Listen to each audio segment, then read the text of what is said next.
Hey listeners, Chris here. We wanted to make sure that while the Swordcast themselves are on vacation, you weren't left all in the dark. So, we wanted to give you a little preview of what you can find on our Patreon. Here's Metolius, or Matt, DMing a game of the Tomb of Annihilation with myself, Eli Grimtuck, and Jess Rain, as well as Matt's wife Emily, running through the mysterious islands of Cholt, learning what the Death Curse is all about. Granted, this is a little rough at first, but we were trying to get this set up perfect. So bear with us. The audio quality gets better as we go. But as always, guys, you'll hear it from me at the end of the episode. So enjoy. All right. Well, last time you guys woke up after resolving your chase. Yeah! I bit a guy. You did bite a guy. You woke up and the next day after going to the Merchant Princes and pleading your case to possibly witness the interrogation of this Wantee. You guys then purchased some canoes and various other sundries you'll need for your trip.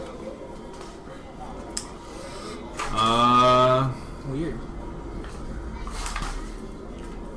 What?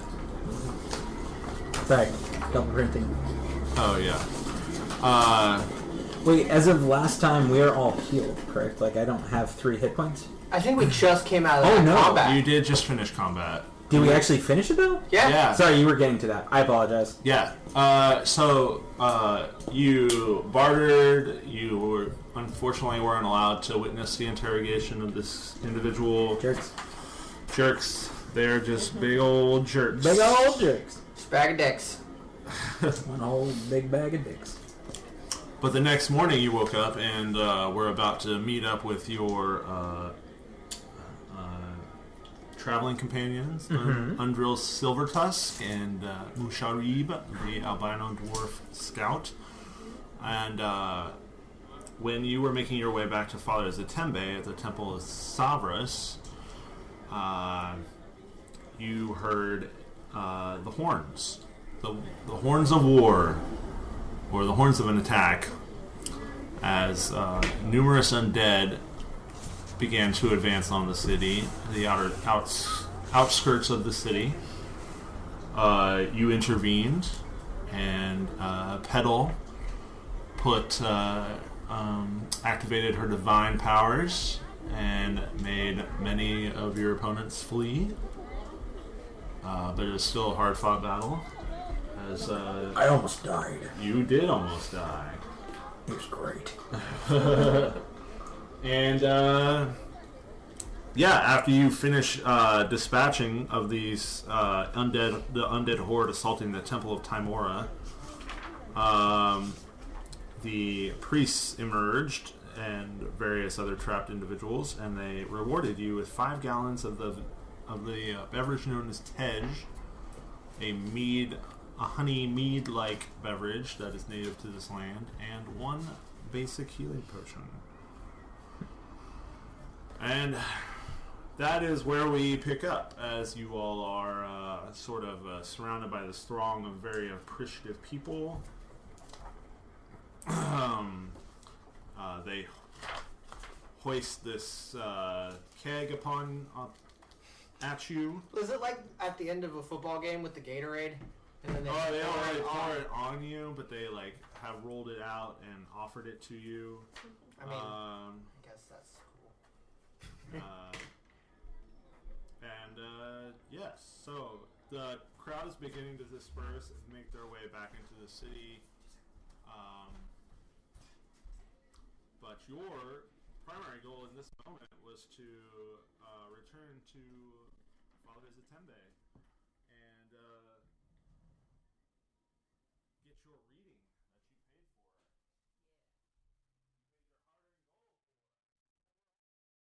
for. So, yep, sure are. Maybe they're other clerics at the temple that can help us. Yeah, right? We just saved their lives. Right. Maybe there's a chance that they will want to return the good deed. At the Temple of Timora? Oh, they just gave us a healing potion. I They think did. said they couldn't heal us or something. Right? I don't believe you asked. We were kind of in a bit of a rush to end the session at the last. We only have one basic healing potion, right? Like, we didn't have one and then they gave us another one. I had written down that I thought I had two. One I know, just at one? the market. Okay. Only on my list, I have just one healing I potion. feel like we all bought one. Maybe. I believe I sold you some. Yes. I believe Okay, we bought cool. some in that Putting sense. down one basic. But you were awarded one additional basic. There's the map of Port That's what I thought. Yeah, I thought we Are had you two. keeping track of party stuff? No, I am not. Oh. No. Because then I would be extra fail. So, I just feel like we were gifted one and then we bought one separate. There's maps. And I used none because I ran away Uh, and hid. As a good wizard. Yes. Keep that distance. you also investigated a bit of the sewers Oh, yeah, that's using Kazoo, Good old Kazoo. the Fey flying monkey. He's helpful. You learned of Raz Nasi, the warlord, and his symbol, the blue triangle. You learned of the Wanti, the snake men of the jungle, and have proof of their existence by the one who tried to flatten Kapesk with a rain barrel. Yep. But yes, you are all. It is now mid-morning, and you are on your way back to Golden. Nope, Golden Throne is not that place, but it's close by. You're on your way back to the Temple of Cyrus. First, let's see if the clerics of the Temple of Timora might do us a solid. Help out these rough-looking people that just fought off the horde of undead. What do you say to the clerics of the Temple of Timora to persuade them to provide you with magical healing? Down on one knee, looking real rough. Any help that you could offer would be much appreciated. The cleric looks you over and says, why don't you give me a persuasion check? I have more hit points than a common Muscat, but not much more. What is persuasion? 4 to 16? The cleric looks upon you and says, looks upon you all and says, I suppose that we can dispense a bit of our power to help alleviate your wounds. Thank you. And he summons several clerics, and they all, one for each of you, and... I definitely might be missing pieces, so... Yes, you do look a bit rough. So... What god do you serve, if I may ask? Timora, Timora. Okay. god of change, god of luck. Or goddess of luck, I should say. Well, then, that seems fitting. Being Yes. that we showed up and saved your lives. We weren't even headed here. So, I guess Timora was likely looking out for you today. Indeed, she was, and she is now looking out for you. Oh, We need all the help we can get. Who needs healing? Me. I do not. Petal? Right. I defer mine to someone else. Yes, I do. Kapesk gets 9 points of health back as they cast Cure Wounds. The cleric lays their hands on you, and you feel your wounds stitched back together somewhat. The tip of my tail. Haha. It's back. Jade, you are healed for 3 hit points. But since your co-worker does not need a professor, your associate professor, Yeah, associate professor. does not need any healing, another cleric will dispense a spell slot onto you. And I rolled another one, so you get another 3. Guess Timora does not shine upon Yes, you. please. That's okay. appreciate Ooh. a little bit. You get 10 hit points. Whoa. Apparently, I am just doomed to roll crappy for my wife. Still got 2. I don't have very many hit points, so that actually did me pretty good. So you all make your way northward to the plateau of sorts in the Merchants Ward, to the Temple of Savras, where Father Zatembe is waiting. You are ushered inside. Father Zatembe greets you and beckons you forward into a small cloistered area. Ooh, I like this music. Thank you. He beckons you into a small sort of refectory, which is like a place of religious learning. And he beckons you and says, "Come, come, my friends. I must tell you what I saw." Oh, this sounds good.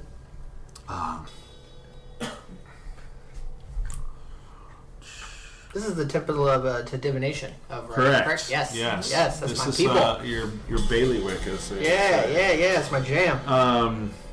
You see multiple symbols like tapestries. A lot of them feature like crystal ball sort of iconography with multiple eyes on the inside, representing Savras's ability to see many possible outcomes and divine many possible futures. And he says, Father Zatembe turns to you and says, "My friends, this is very dire, very dire. I've consulted the guides of Savras, and this ritual has taken some time, but what I see did not bode well. I was given visions of a jungle city far to the south, enclosed by cliffs and crawling with snakes. Within, I saw a black obelisk draped in vines. Ooh. I Wow. dared not peer any deeper, but this place is the location of this death curse that you speak of." I have seen this obelisk in my dreams. It is what led me here. Savras has spoken to you? In the trip on the way here on the boat, it came to me in a dream. I am a practitioner in the ways of divination as well. And Savras has smiled upon you, my friend. I did not know. yes, and I have seen this obelisk that you speak of, and I'll give him a brief description just to fill out any details in case he thinks I'm a grifter of what I have seen. No, he believes you. Just kind of stands there in awe of this and kind of looks. When you say snakes, do you mean snake men, snake people, That's a good or question. snakes? Snakes I'm fine with. The city itself crawls with snakes, Okay. but I am aware of the tales the villagers tell about the Wanti people and their fierceness and their fierce warlord Raz Masih. Be careful in the marketplace. They'll throw barrels at you. It's true. It ate me. It's just funny, I thought only apes threw barrels.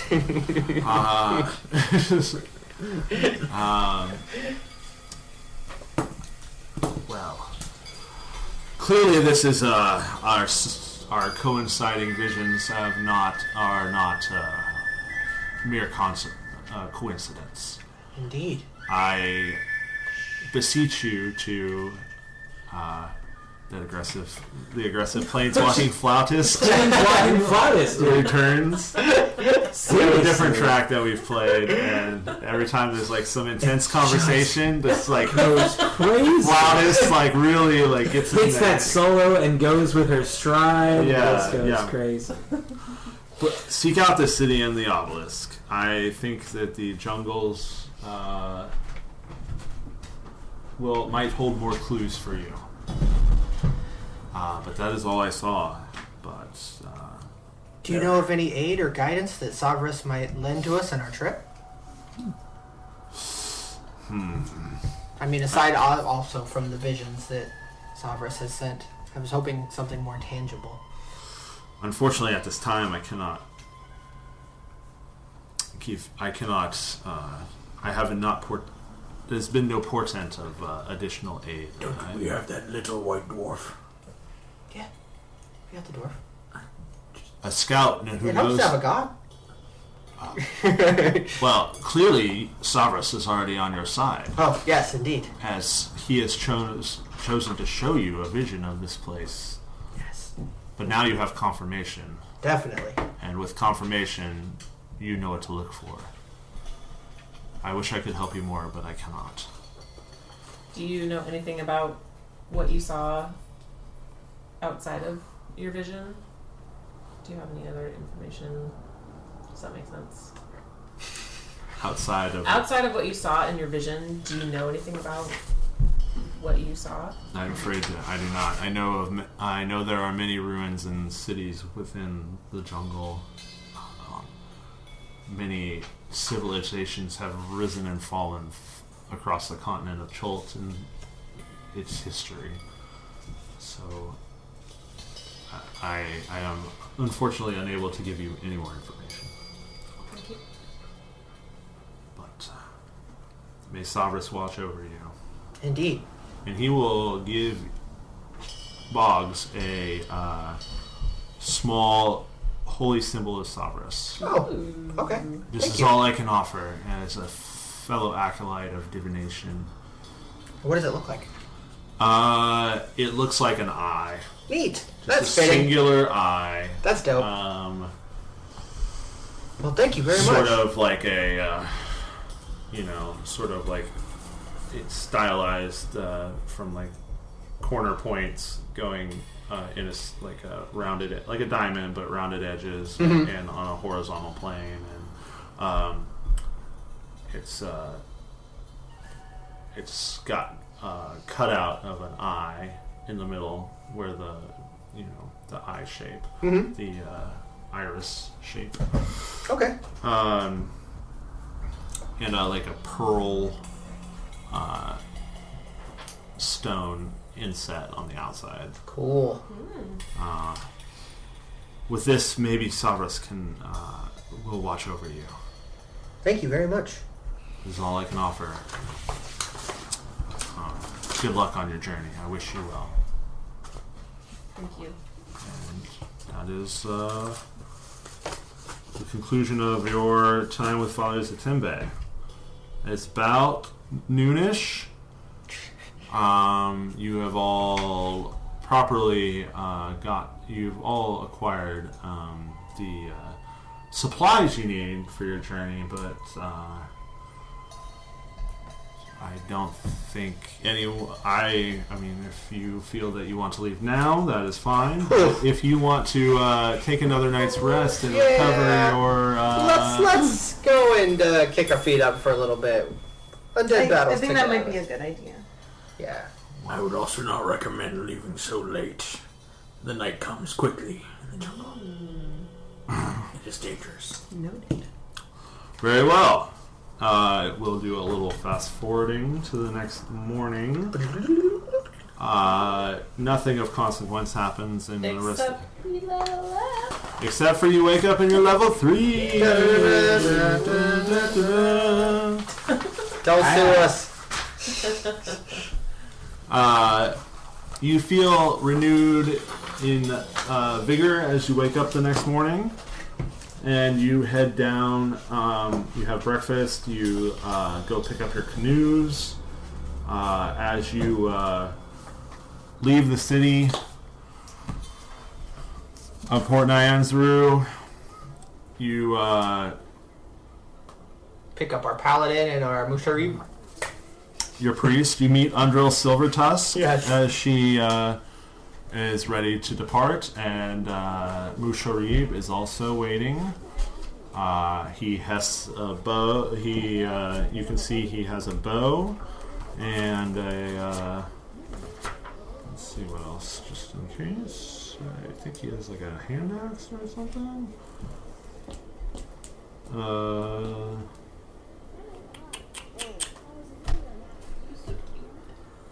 What? Oh. The Al Mirage. Maybe you'll meet one of those. He seems to just have a hand axe. And a short bow. We asked, I'm gonna just approach Musharib and say, Musharib, you're experienced with the jungle. Can you take a look at our equipment and supplies and see if there's anything that we may be lacking? Very well, my friend. I will look for you. It helps for everyone to be properly prepared for the dangers of the jungle, yes? And he looks over your equipment, and I assume... So you have a rain catcher. We have a rain catcher. We have incense and salve. For the bugs. We have 2 canoes. 2 canoes. And we got Do you have at food? least 1 Yes. two-person tent. I think we got 2 though. Yeah, I think we have two per... We have... Or maybe I have a 2-person tent. I have a 2-person tent. Okay. And... I got rations for 10 days. Yeah, I have 10 days worth of rations as well.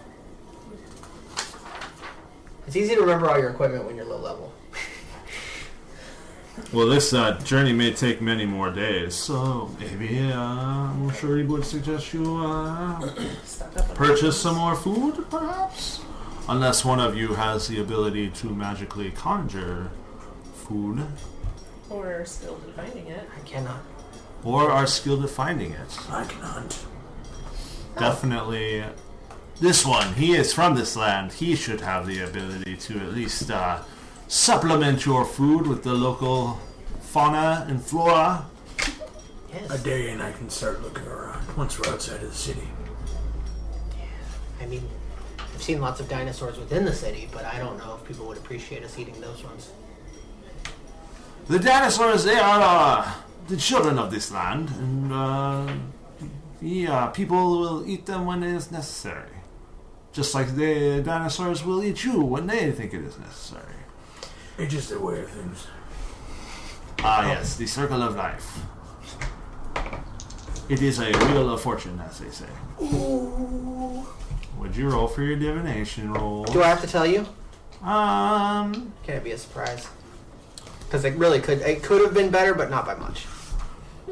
I got a 17 and a 2. ooh. Yeah, I mean, right? See, I just told you. you don't have to. Yeah, I was gonna say. I guess you don't have to tell me, but I'm curious. Yeah. I got a 17 and a 2. I would say the gods know what you Yeah. rolled. Yeah, so. they sure do. Maybe we can make up a thing where you're just sending him like a text message with your numbers. Yeah, right? So you can just scream it at the table. I don't mind. I mean, whatever. I will use that against you. So You bend reality for me. reality is bent. So Get bent I reality. only have 5 days of rations. Oh, well, shit. well, So maybe I should get more. as before you leave town, you can purchase some more. It would not be the worst to stock up. Not saying this is not a bountiful land, but I like to sometimes. I'd like to snack. Excellent. Keeping your strength up for this trek is good. Exactly. I like to snack too. Rations are 5 silver per day worth of rations, so you feel free to purchase as much as you see fit. Okay. I'll get 12. Didn't I freeze some dinosaur meat for you? But it's not like a long-term freezing. Yeah. It's like It's not like you have a freezer to put it in. Pretty sure I already either ate it or left it. it's like a meat sickle. Because there's that amount of dinosaur meat. I was just like, I don't want to have this anymore. Capacitized are too big for his stomach. Should have filled up on snake person. It was very tasty. All right. Exotic meat. So you set out outside of the city, and you make it to the mouth of the river Star, and you hear the sounds of the jungle around you. And as you set off downriver, Fascinating.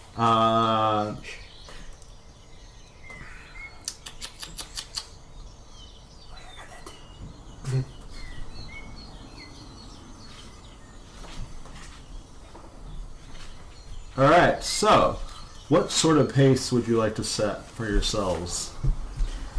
What does Musharib recommend? Yeah. I mean, we could go anywhere from pleasure cruise to haul ass. Well, the question is also, where are we going first?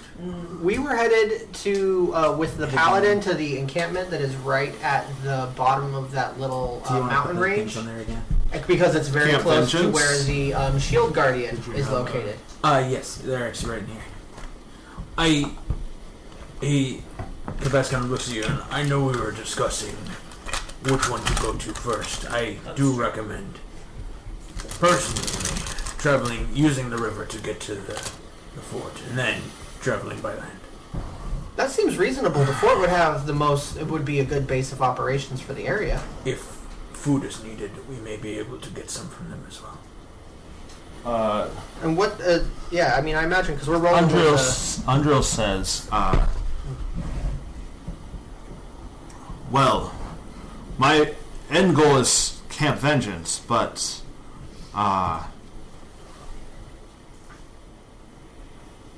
yes. But if you, we will pass Camp Righteous, the former base of operations of the Order of the Gauntlet, on our way, and this magical construct you speak of, I believe it is some days north of Camp Vengeance, north and west. Oh, so it may be easier to go there first, since it'll be on the way.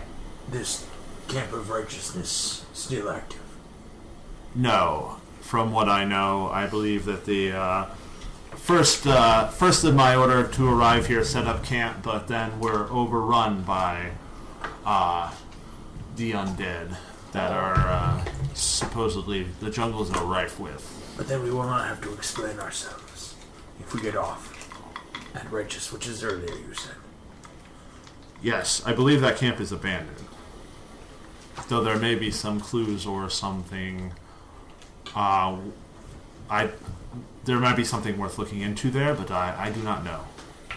I will leave this one to the group. I am back in my element. I am free to go wherever you need. I personally would like to make a stop at the shield guardian first, but that seems a bit self-serving. I fully admit that. But here's the thing. The spellbook, when we do make our way back to the town, would be a great asset on our mission, depending on what all is in it.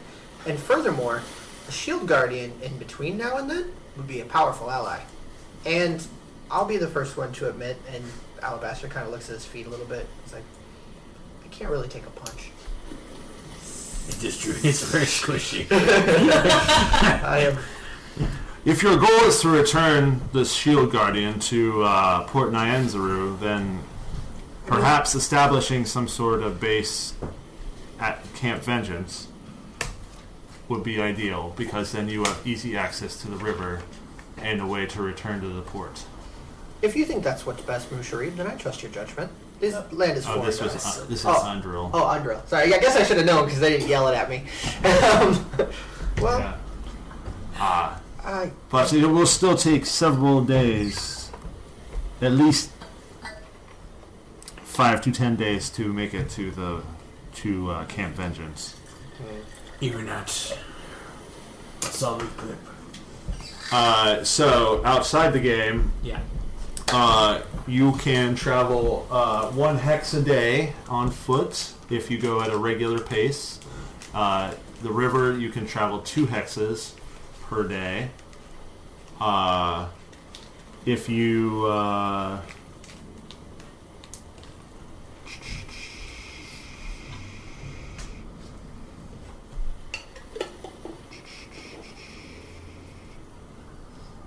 If you move at a fast pace, you can move 1 additional hex that day. But there's a chance you will miss some things, and there's a potentiality for becoming lost. yeah, I don't want that to happen. I say we go at a reasonable pace and head to... My vote is for, obviously, the Shield Guardian, but I defer to the group. Best abstains from voting entirely.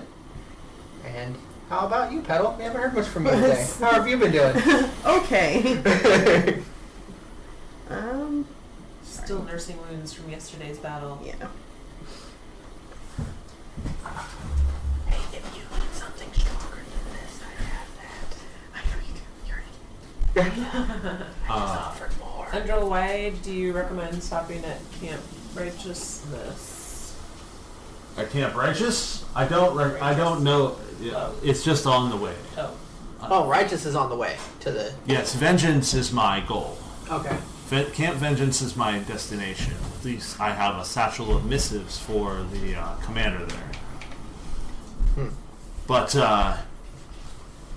this construct you seek, I believe,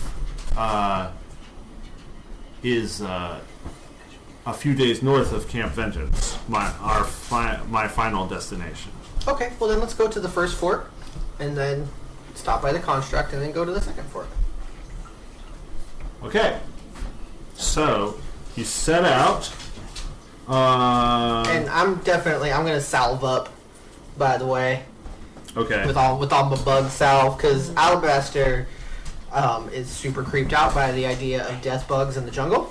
So, and he's also super curious how, like, kind of sideways glancing at Jewel to see how this salve works for tabaxi and fur. Jade?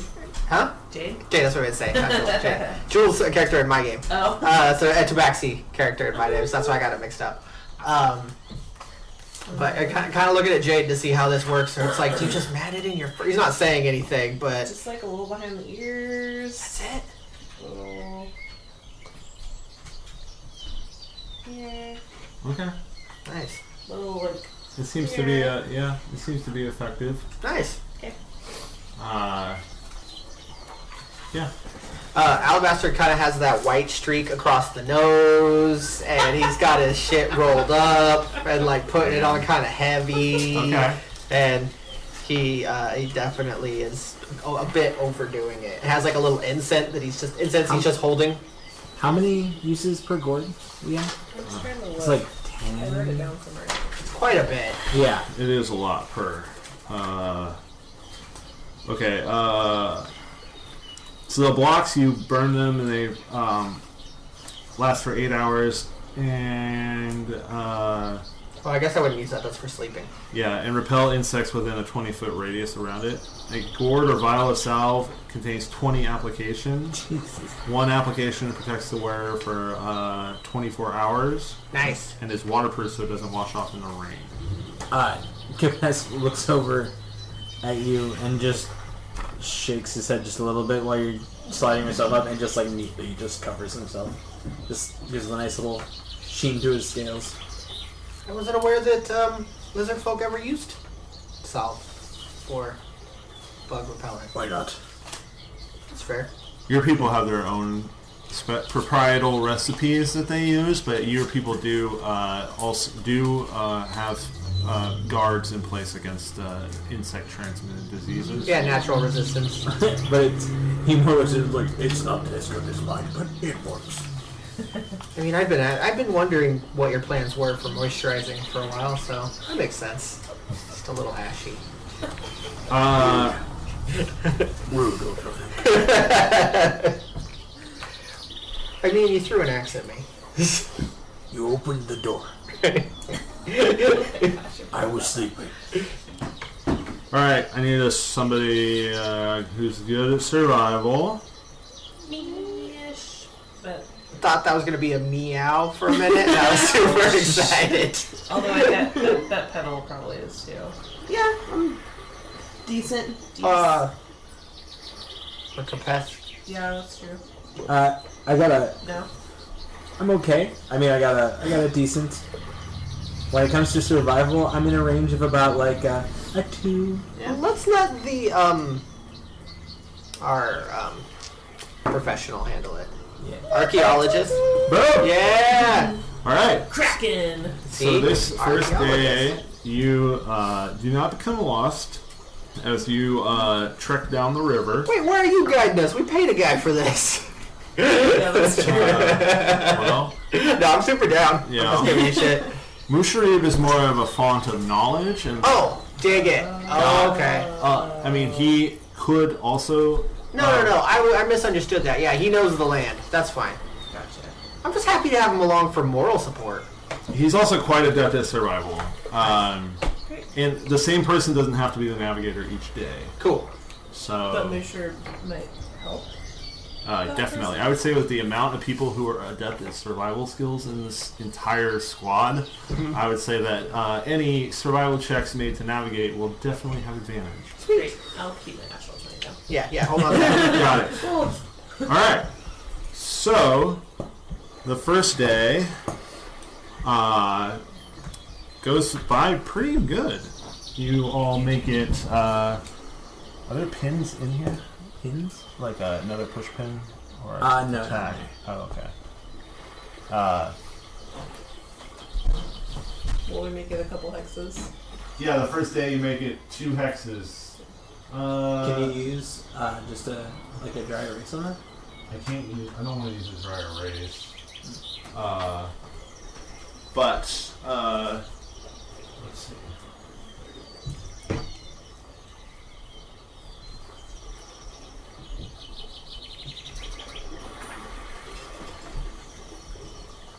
Of course, I just recently. Actually, where did I see that?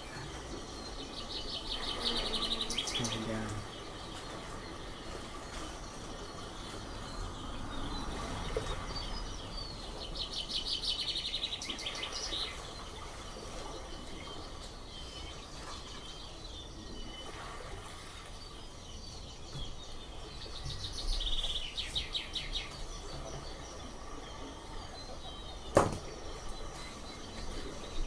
Alright. I didn't get you. As it stands, it will take you 8 days to reach Camp Vengeance, about 6 days to reach Camp Righteous, and about 9 days to reach Vorn because it's slower going through the jungle after you get out of your canoes. Sweet. So we will canoe it up. So the first day is mostly spent traveling along the coast to the actual mouth of the river, Soshin Star, and you make it just a couple miles up the mouth of the river. The waters are very sluggish, so you can approximately move the same speed up and down the river. Nice. So the first day it goes well. You all are just paddling along in the canoes, and thank you. I never saw one somewhere in this house.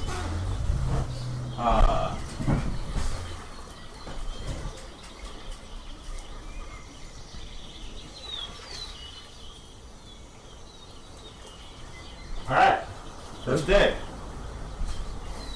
You guys, at the end of the day, pull your canoes up onto the shore and make camp. And do you want to set a watch, or Sure. you make camp? You pitch your tents, start a fire. Do you want to? Kapesk does hunts, searches for food. Sure. I can get us dinner for tonight. Or try to at least. Alright. I believe that the Outlander roll is not, or the Outlander Find food as long it's as just not, it's not a roll, right? No, you can just find it for up to 6 people or something. Yeah, I think it's 6. Alright. That's us. That's so crazy. That's you all. Yep, it just happens. Alright. I bring back food. So the next day you wake Great. up We're eating bugs. and you It's awesome. break camp. Circle of life. Would someone like to make a survival check, or do you want Mushari to? What? Does somebody else want to today? I can do it. Navigation isn't my strong suit, unfortunately. Give me 1 second. I'll do it. It's not bad. It's a 19. Nice. Okay. Yeah. Even with that, keep it on task. Okay. Yeah, so you all take to the waters. How's the squad set up? You have 2 canoes, and there's 6 of you. I think that Probably smaller people should go with Kapesk. Yes. Yeah, Well, I was gonna say, large. me and the half orc probably shouldn't go in the same. No. Right. Yeah. Okay. So then, I should just be with whoever's largest. Yeah. Pretty Okay. much. Because I'm Kapesk and only, Undrill are probably about the same I'm size. only 35 pounds. So then, So let's say we have Musharib, Mushrib's kind of light-ish too, right? but he's like stout. Like, Yeah, he's he's a stocky. dwarf, Okay. so I think he probably could just paddle a canoe like anyone else. so how about Musharib with Undrill? And then one of us should go, because we're Yeah. probably about the same. Yeah, Okay, fine with that. and then the other three will be in the other canoe. Do you have a preference? Nope. Go right ahead. Yeah. What are you going? I'll go with Undrill and Mushrib. Okay. So, All right. so then yeah, it goes Kapesk, Pedal, and Autothank in one. Yeah, Undrill, Musharib, and Jaden. Okay. All right. So yeah, you make it 20 more miles. Boom.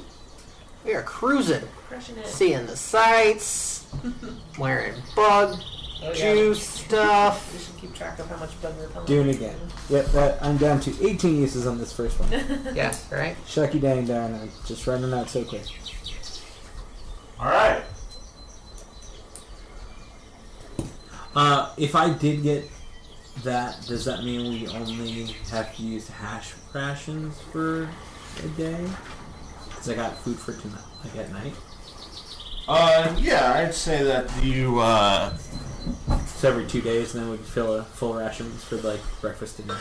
yeah, I'd say that that would definitely supplement your rations Okay. in a very positive way. Yay. Let me double check.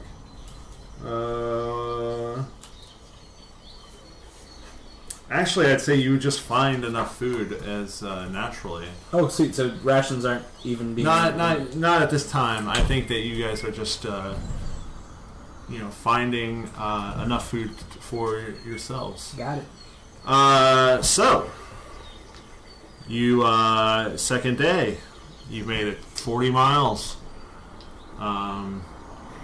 You pull your canoes up on the bank and find a spot and make camp and set a watch. Mm-hmm. And nothing exciting has happened so far in 2 days. Gonna say this is everybody said this jungle was pretty terrifying, but I think it's kind of nice. Yeah. Yeah. Do not wish that upon yourself. All right. The next morning, if you guys want to RP at any point in here and discuss amongst yourselves, and you want to ask questions of your characters or things like that, feel free to stop me and tell me you want to do that. Yeah, no, Alabaster's just kind of taking it all in. All right. It's a little bit, it's kind of nuts. He's in the middle of a jungle in a foreign land. What did I get for food? So, I'd say that you have acquired. There's been the first day you were able to hunt a boar, Cool. and the Tasty. first night that was roast boar. Ooh. And day 2, I'd say that you found some various like tropical fruits, some mangoes,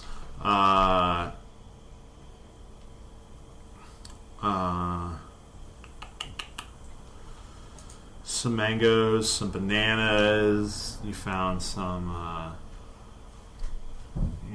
just various vegetation, like yucca root sort of stuff, like just various like Some jackfruit. yeah, just stuff that complement maybe some jerky in your packs, like maybe that's your protein, but you have like fruits and jungle tubers and whatnot to Jungle tubers. supplement your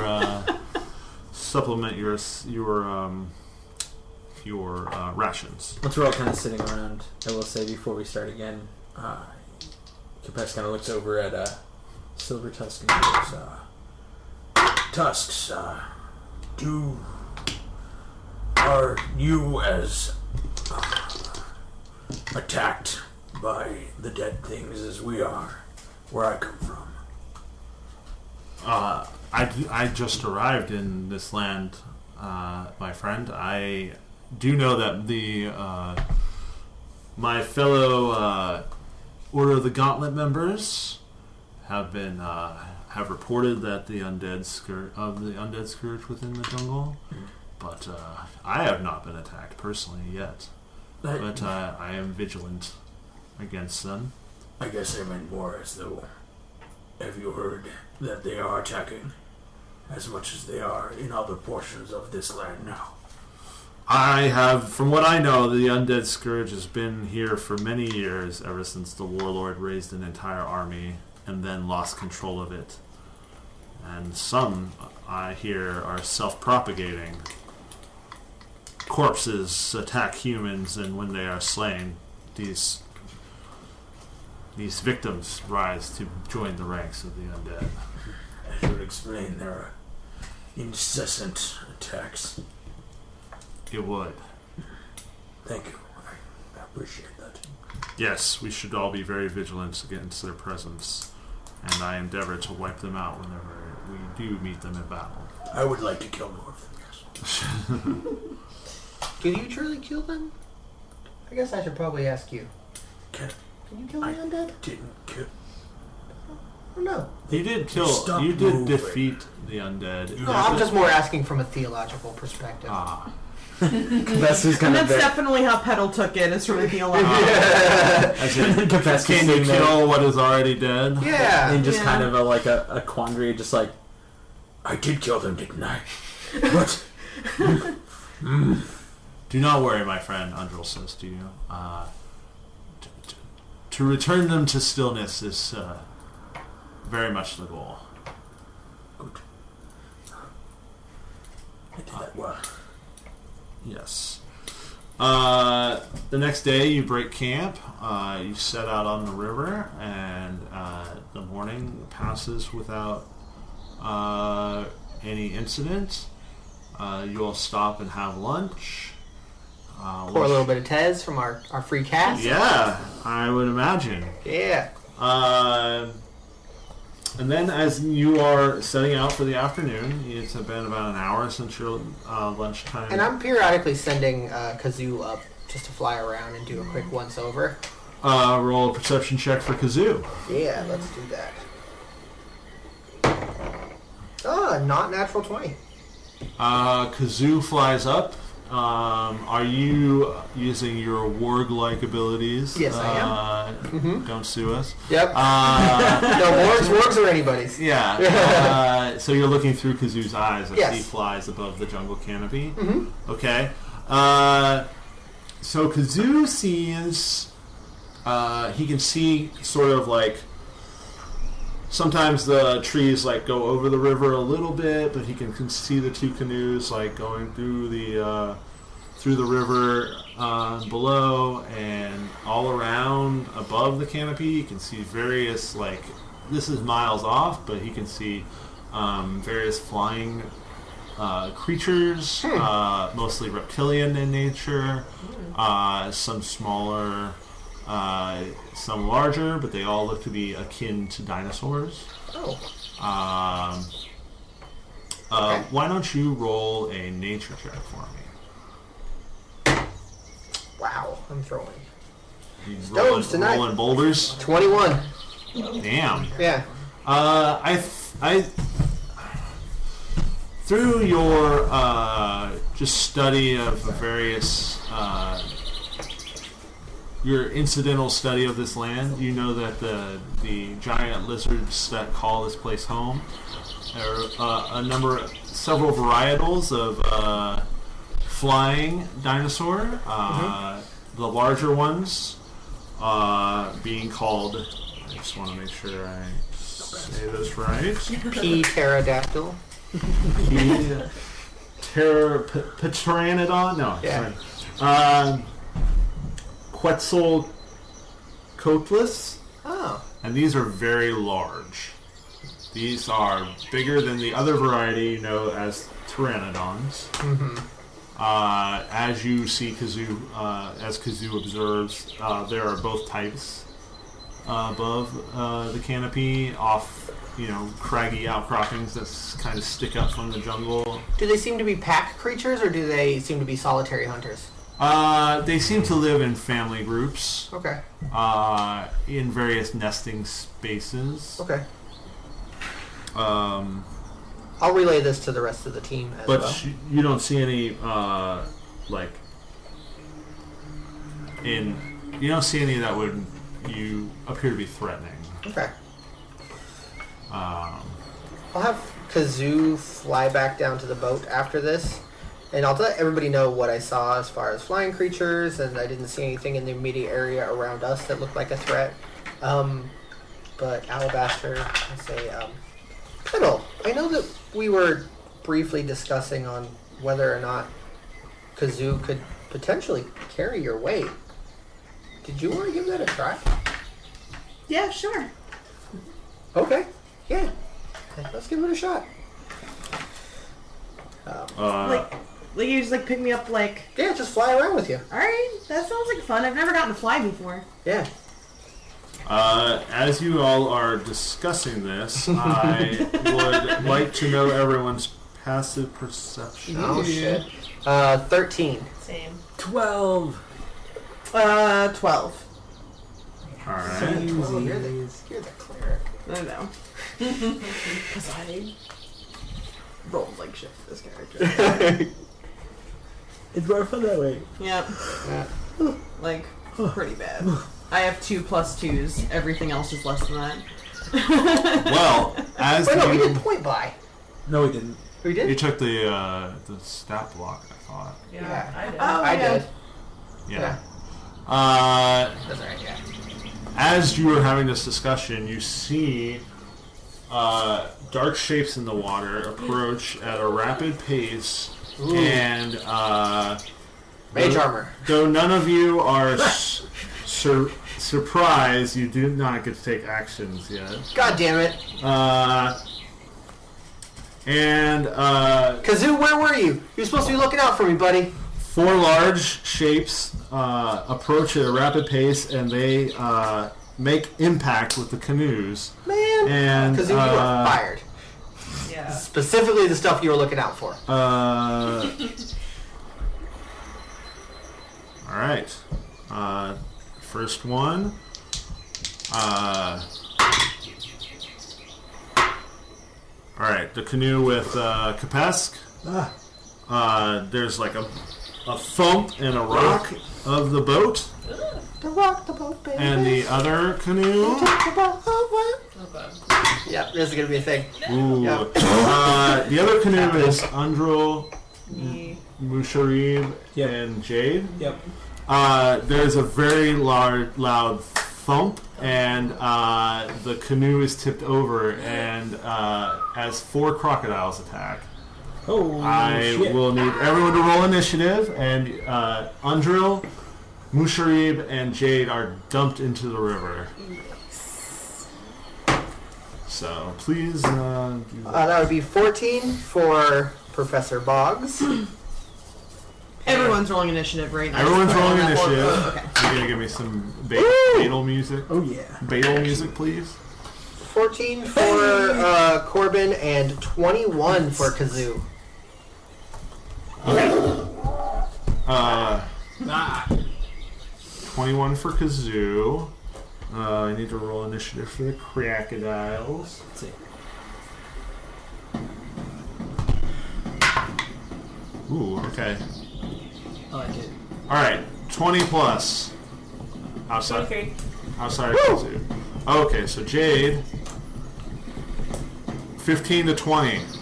No, I got 14. No, 15, 20. Burp, derp, derp. No? No? Okay. You got a 14? Yep. 10 to 15. Or, no, wait. 5 to 10. Oh no, I did. I have 10 to 15. It's 11. 11? Yep. Okay, so you're after the Crocs. And then Kapesk, I could guess you're just at the end. Oh, I forgot to roll I for got the... a 4. I forgot to roll for the NPCs. Yeah, we need their help. Yes, please. At least it's not snakes. Yeah, right? Oh, okay.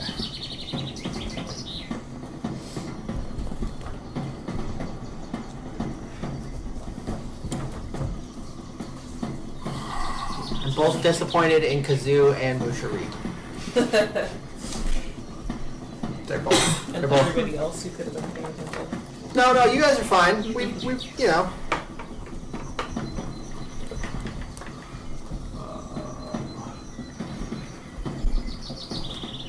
I mean, I was just flying around as a monkey. So I guess I could have done better, is what I'm saying. We all could have done better. It's good music for you. Perfect music. Excellent.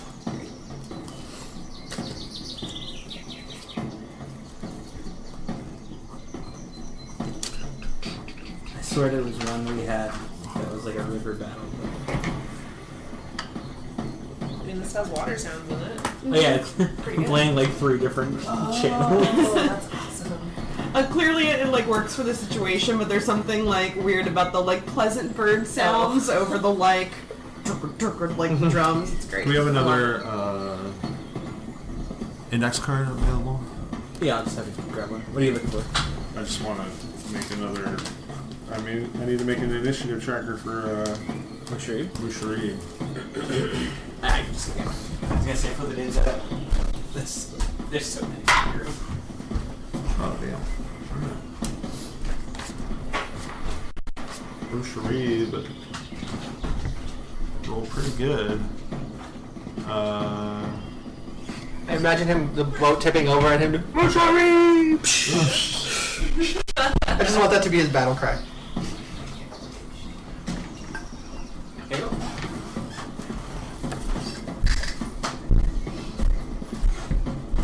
Yeah, I can't remember. I remember when we were fighting plesiosaurs in Magical Mystery. I swear there was one that was like that.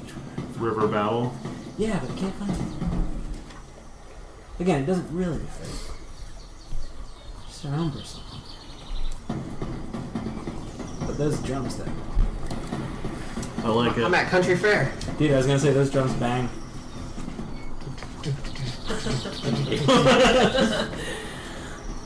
Bangarang!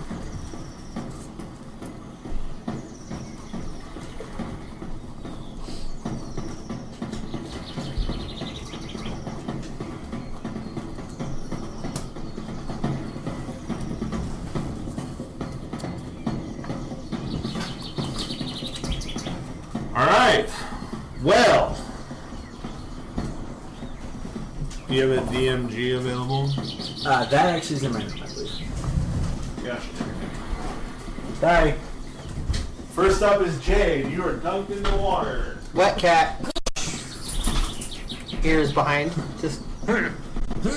How close are the crocodiles to me? 2 of them are.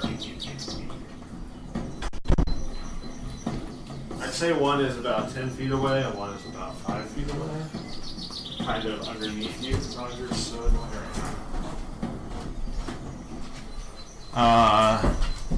And how do I need to swim past any of them if I'm trying to get to the shore? yeah, you'll definitely swim past one of them to get to the shore. Great. Let me just figure out. Underwater. Moving at half speed, I think. Yes.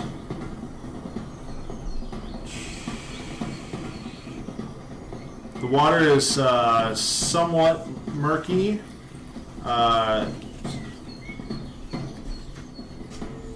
You have about 30 feet of that you can see around you before everything gets kind of Like underwater? yeah. Oh. It's still decent to see underwater. Yeah, 30 it's feet. still really good. It's good. Yeah. I'll say it's murky water but bright light because of it's daytime. I'll say you move at half movement, and your attacks will be a disadvantage. And to get to the shore, you will have to swim past one of these crocodiles. The other one's kind of dived down and seems like it's kind of like making a turn to come back around. Okay.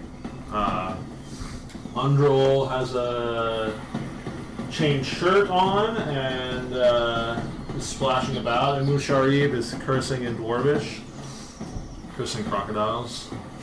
Okay. So what would you like to do? How far is it to the shore? Sorry.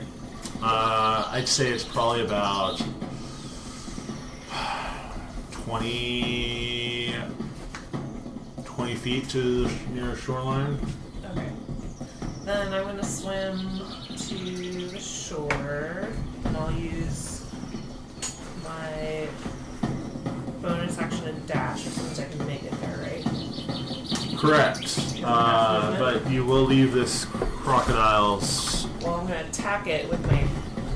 I'm going to pull out my obsidian dagger and attack it as I go back past it. Got it. So I just roll a disadvantage. You roll a disadvantage, yes. 8 plus 6, 14. You hit. Dagger strikes deep. Oh no, I can't get a sneak attack because that's Correct. Okay, so 4 points Plus your plus dex mod. 4, so 8 points of damage, and it can't take an attack of opportunity on me as I go back. Why is that? Because of my swashbuckler. Okay. Fancy footwork. Wait, what now? Oh, you're a swashbuckler? Yeah.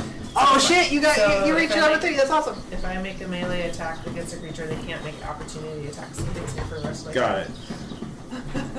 That's tight. So I get out on the shore and shake myself off. Okay. You do that. Kazoo is up next. Did you make it all the way to shore? Yeah.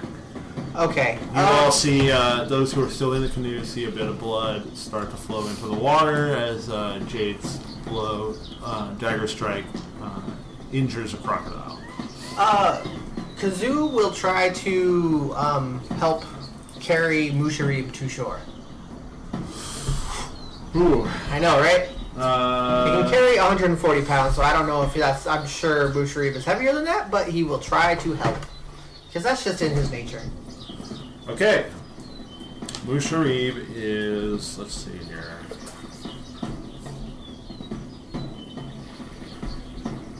Uh... 140? Mm-hmm. Okay, Musharib, I'll say that Kazoo helps Musharib enough that he doesn't have his speed halved Okay. for his movement. Nice. Alright, Musharib will make a dash for the shore, or actually he doesn't need to because he's got his full movement. So he will get his hand axe out and try to strike the crocodile that Jade also struck.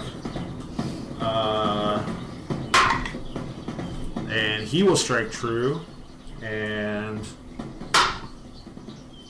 does 5 points of damage. Nice. More blood fills the water. And Swamp sharks. Jungle sharks. jungle sharks. Jungle sharks.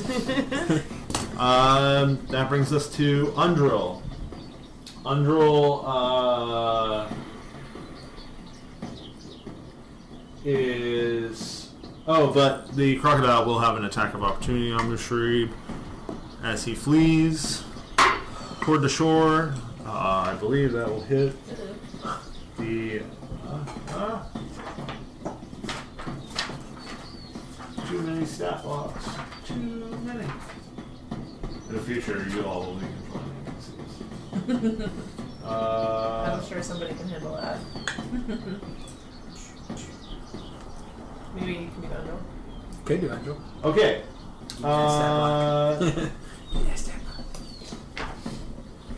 So, Musharib takes 7 hit points of damage and needs to make a...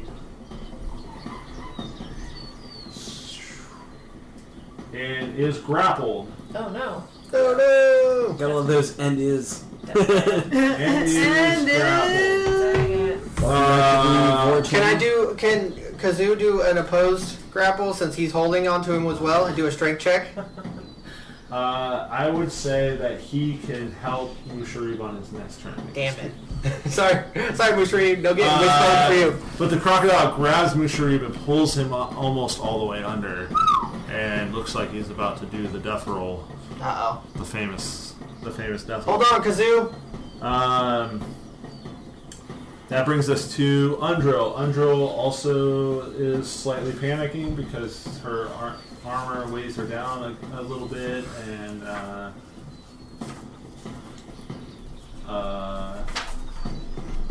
actually,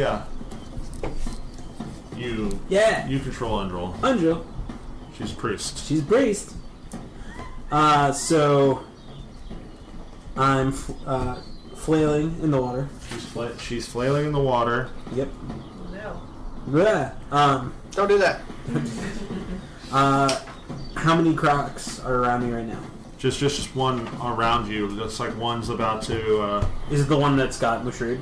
Yeah, and the other one looks like it's making a pass coming around to try and another attack basically under the water. It's down probably about 10 feet under the water and is making a turnaround to come back up. Is the one that with Musharib the one that's been hurt? Yes. I would like to use Divine Eminence and a Mace Strike. What does Divine Eminence do? Divine Eminence, as a bonus action, the priest can expend a spell slot to cause melee weapon attacks to magically deal an extra 3d6 radiant damage if the target is hit. Okay. Seeing she's kind of in just like freak out mode, she's possibly going to drown. She's weighed down by that chain shirt. She is a priest and she is a warrior, so she's not losing her head, but she knows that she needs to get that dwarf out of that mouth. And you see her kind of grab her mace, and it glows a light. What is she priest of again? Just so I know. Order of Development. Let's see if she has said anything about a specific god. Priest of Ligma. Ligma? Ligma balls! God fucking damn. Both of these nuts. Priest up dog. Huh? Priest up dog. Priest up dog. Priest up dog. Priest up dog. What's Priest up? up- oh, up what's dog. up? What's up, Hey, dog? priest up dog. What's up with you? Yeah, come on, okay, we're done. I was a Let's clear the one table. word. Let's clear the table. She's now forever a priest of Ligma. Bofa. Bofa. Yeah, priest of bofa. nuts. Good God, people. Oh, there we go. It's hard. Torm. Orm. Oh, nice. We got a... Protection, I think. That's hell. Oh. Well, anyway, she's gonna chant her things under the water and just give it... But in turn, her mace glows a light. Right. Ooh. And she makes a mighty strike. With a 14 hit. That hits. Yes! That is 4d6 radiant damage on this thing. Yeah. Torm is a god of courage and self-sacrifice. There we go. Yeah, suffering the Very true. the hands Yeah. with the cord wrapped Yeah. up. I am not saving myself, I am saving this dwarf. Oh, does she have the teardrop tattoo? Because I always thought that was super gangster for the Torm adherents. Yeah, sure. So, she Because does... they have that, and I thought it was funny. There's a flash of bright light, and It's like a gray. 3 points of bludgeoning damage. Yeah, prison she style. kills the shit out of it. Probably doesn't show up. And Trust then me. 8 points of Yeah. radiant damage that just erupts under the water. Nice. You all see a bright flash of light, and then the crocodile releases Musharib and sort of floats belly up onto the surface. And using half of her movement, which is all she gets, she's going to try to swim the rest of the way to this room. So 10 feet. 10 feet. Does she make it? She has 25. She does. She's about 10 feet out Okay. from the Cool. shore. That will be her turn. Professor Boggs, Professor you Boggs. see this happen from the other canoe. And you see 2 dark swirling shapes below you. Actually, you see one of them disappear down into the deep, murkier parts of the water, and you see another crocodile, like the last one that hit your canoe, kind of is still barely visible. think I need to get a better vantage point for this fight. I will cast Levitate on myself. Okay, so you levitate. How far up can you go per 20 round? feet. Okay, you go 20 feet up in the air. Also, I just use a level 1 spell slot. Okay, Just for safety. okay. Sorry. We'll just remember that. Alright, you levitate 20 feet up. Mm-hmm. Okay, the crocodile that was closest to Undril will swim up and make an attack. Ooh, that's going to hit a non-natural 20 against her AC. They can launch out of the water at you? No, No, not me. Undril's in the water. No. Sorry, that was your whole turn? Yeah, I guess. I don't Did you, see the crocodiles and could yell out, where they are? I think I could. I think we just jumped right into crocodiles, but that's okay. Yeah. Oh, No, it's okay. There's not a whole lot more I can do in that one. it was his action. Do you have a bonus action? He could yell out where the crocodiles are to us. That's true. I will let them know of their impending doom. That doesn't help you much. Dad. Hey, you're about to get bit! Oh, fuck!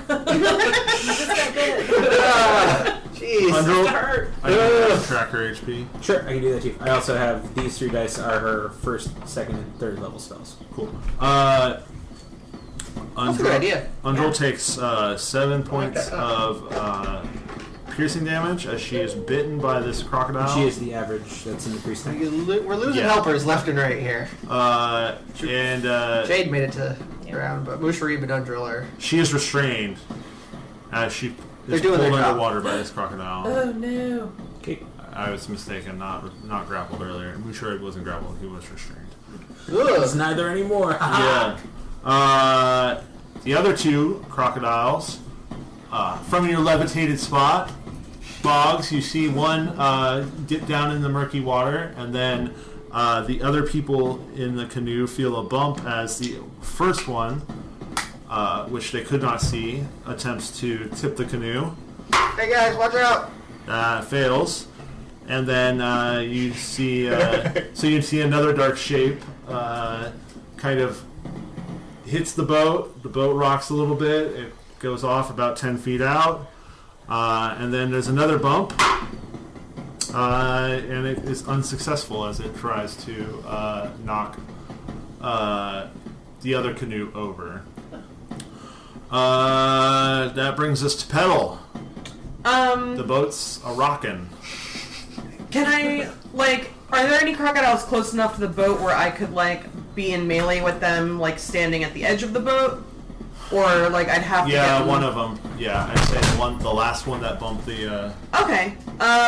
In that case, I'll use my bonus action to cast Shillelagh. Shillelagh! And I'm gonna bonk it on the head with my mace. Yeah, go for it. Let's see. So you use your wisdom instead of your strength. Yep. And your magic weapon now. So that'll be... Does your mace take on any magical appearance as you cast Shillelagh on it? Oh, for sure. I would say, it glowing, green vines, kind of, Ooh. raise up it. I like it. And that'll be a 22 to hit. Oh, that definitely hits. Excellent. And then I get a d8 damage instead of a d6. Plus your wisdom mod. And that'll be max damage for 10. Oh, man. Nice. Money, money, money. Yeah, you strike this creature with a solid blow, and it looks dazed for a moment as it swims away. It was a good bunk. Yeah, you bonked it real good. Do you have any... well, you use your bonus action, yeah, and you can't really move because you're in a canoe, so... Exactly. I'm good. Kapask! I remove my jaw blade, leaving it in the boat, pull out my hand axe, rage. Heck yeah.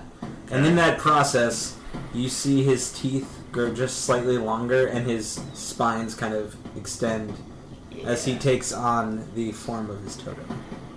And then I'm going to dive in after the closest crocodile. Oh my gosh. Alright, so it'll probably be the one that Petal just bonked really Yes. good. So you jump out of the boat on top of this crocodile. And I want to stab it with my hand axe. What is the totem that you take on?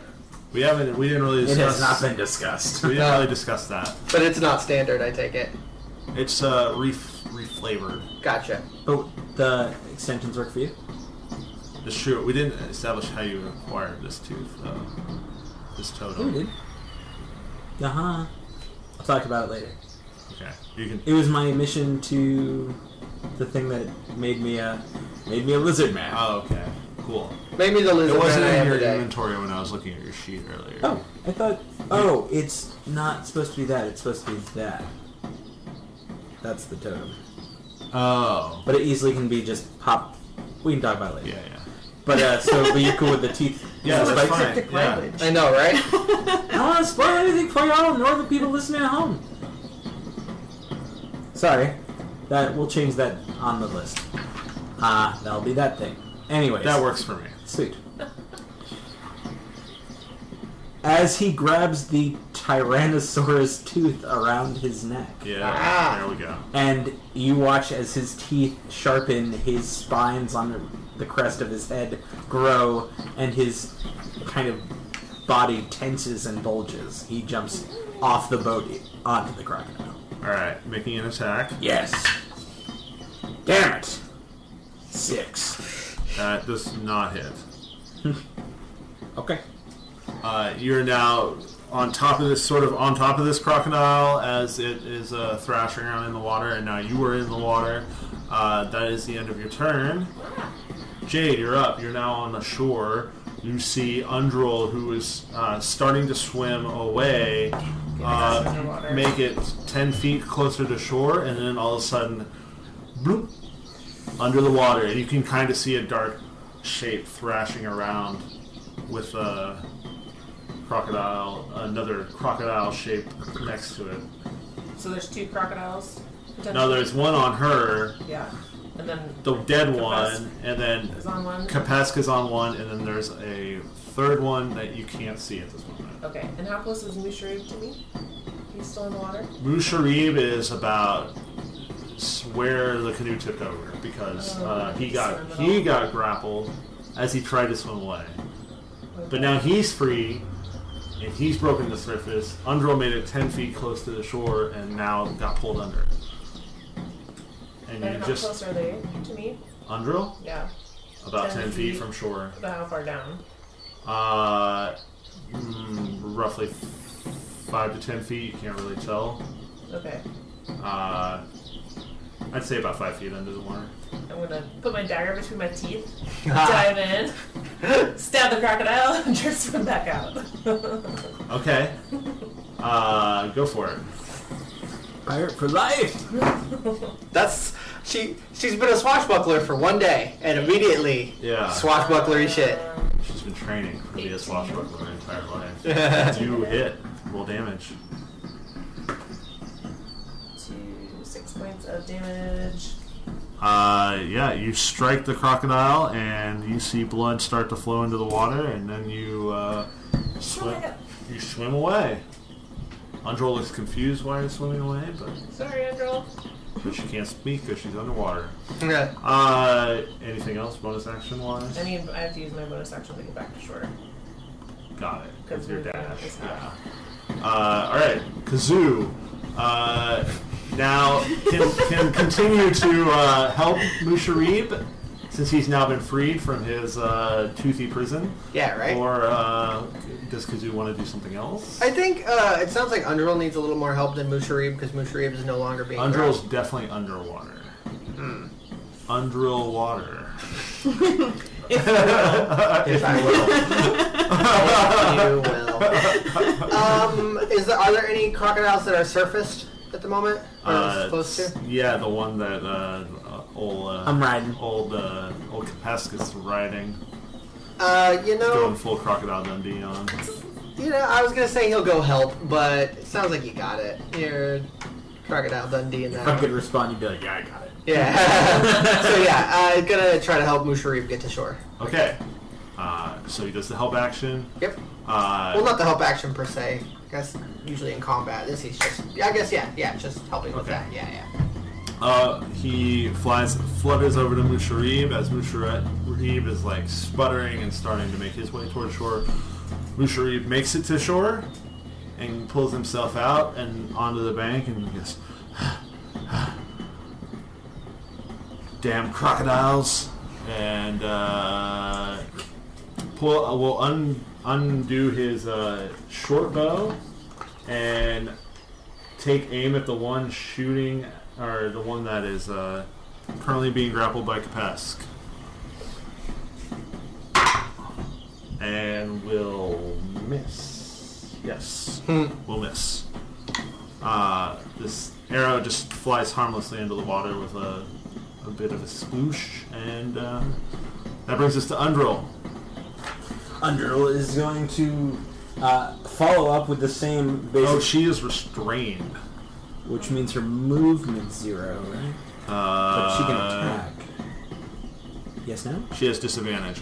She would have disadvantage anyway because she's underwater. That is true. So she can attack. She has disadvantage. She's going to try that again, though.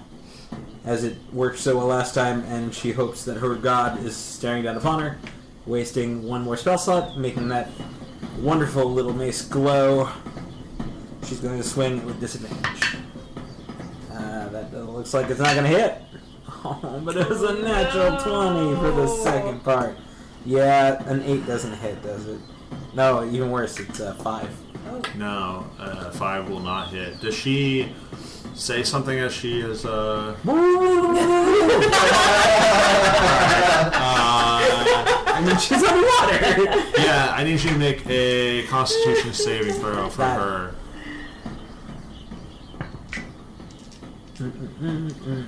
6. Oh man. Okay, I'm doing great. Need some new dice over there. you all see some Swap bubbles out of there. air escape as she attempts to make this attack. I shouldn't have screamed like that. And she will probably... It just looks bad. She looks like she's lost a lot of air. And she's underwater, so... Can we can we see what's happening in the water? Or is it too... Kind of, yeah. You can see that she's being dragged under. Okay, gotcha. It's just a gout of bubbles that just went... Yeah. But we can also see that it's a crocodile doing it. So What's great. that? We can see it's a crocodile doing it too. Yeah, it's we like can- got we her can by the see it. leg, and she can't get away Cool. from it. Sounds good. Also, it's huge. Uh, It's much bigger than all the other ones I have. yeah. Oh, cool. No, I don't waste the magic. So that brings us to Alabaster. Alright, Alabaster will, holding his deck of tarot cards, spell focus, is going to draw a card, and on the one that is trying to murder kill Undril, he will cast Mind Spike, which is a Wisdom saving throw, DC 13. Does that work on creatures with a low word? There are certain ones that don't. A wisdom save of how much? DC 13. For a croc.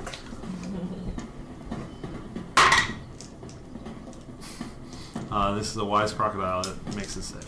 Takes half damage. This one is the one that's attacking Undril? Yeah. Okay. So 11 damage, rounded down, so we go down 5, and I now always know the location of that crocodile. Okay. Oh, That is helpful. that's really Okay. Oh wait, shit.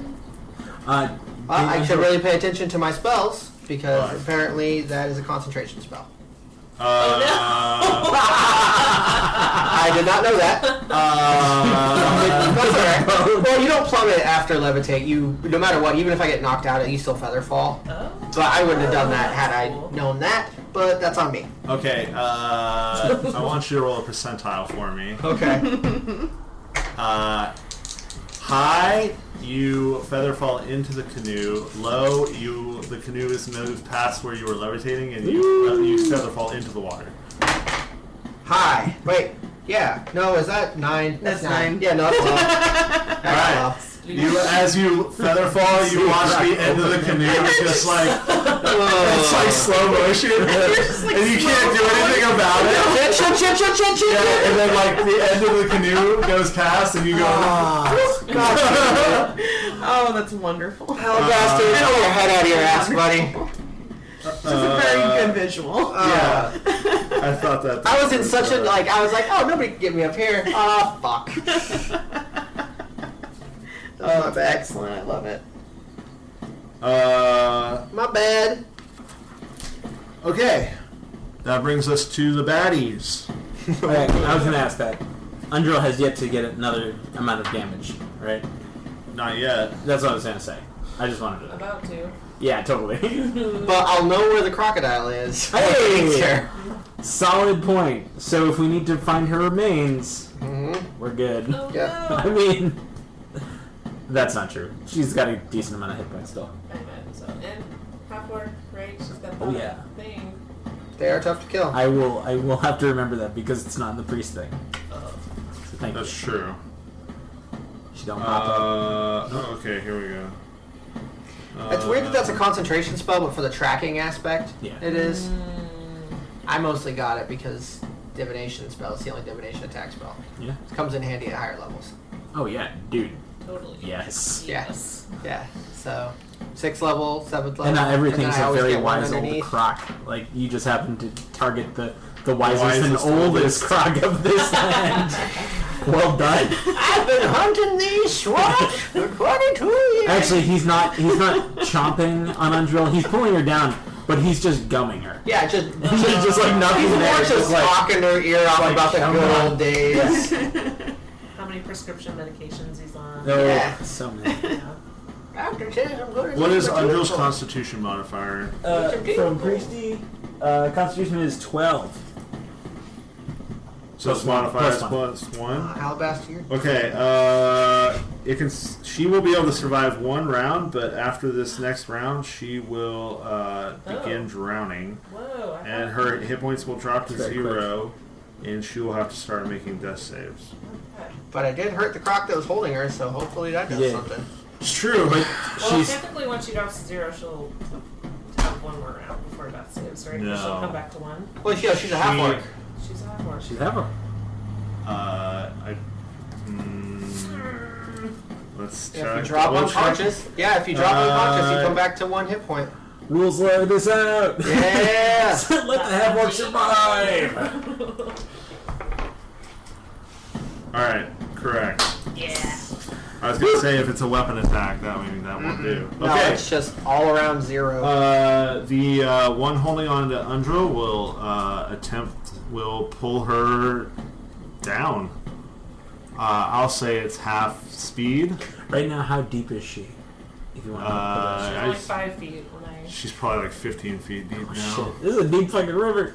It's a big river. It's like 40 feet across. It's like kind of like half an Amazon river. No, it's pretty Amazonian up in here. So the one that is thrashing, that you are thrashing on the top oldest and of, wisest of crocs. Yes. Kapesk, Oh yeah, the one I'm touching. doesn't hit you. Aha! And the one that was in the water sees a new morsel that just plopped into the water and will come after the old Bogsy Boggs. Yeah. Does a 15 hit you? Not if I cast shield. Okay. No. You see this croc come at you, and you cast your shield. What does it look like? Just a big shimmering whitish bluish translucent like wall. Okay. You see its like open mouth come at you, and then just. Like remember the That's pretty dinosaurs cool. trying to eat on Jurassic Park? Yeah. And they like got the little screen? Yeah, Kind of like yeah. that. Okay. Just terrifying. That's it. Because Good thing I'm in the water because I peed. Yeah. That brings us to Petal. Straight So up. next to the boat, behind the boat, you see Boggs, who's just slow falling into the river, Like and an then asshole. next to the boat, you see your lizard man companion thrashing that mistake about, one time. basically on top of another crocodile. So smug. If you have ever seen I a drunk person on a bull machine, it's Yes. pretty much Kind what of like Cass is that. doing, like just like one hand up, just like yeah. It's not like that. Shut up. I am down. going to jump in the water, Yeah. Ooh. and I'm gonna get within eyesight of the crocodile attacking Undrill, Undrill, Ooh. dragging her down to her doom. and I'm gonna cast Animal Friendship. Okay. If it wasn't a ritual, I was definitely debating casting. It's about my best. What is it? Read me animal friendship. This spell lets you convince a beast that you mean it no harm. Choose a beast that you can see within range and must see and hear you. If the beast's intelligence is 4 or higher, the spell fails. Otherwise, the beast must succeed on a wisdom saving throw or be charmed by you for the spell's duration. Alright. I will say, before you jump into the water, you know that you will not be able to speak underwater. And I won't be able to hear you. It's 15 feet underwater. It's dragged her down. You don't have gills. Okay, that's fair. Like, I can't even, like, hold my breath and then just, like, scream something, like, once I'm under there? I mean, I guess I want to be able to, like, the you sound might be be muffled drowning enough. by the end of this. I got a monkey. He'll back you up. Come get you. Yeah. You risk drowning. I will say that.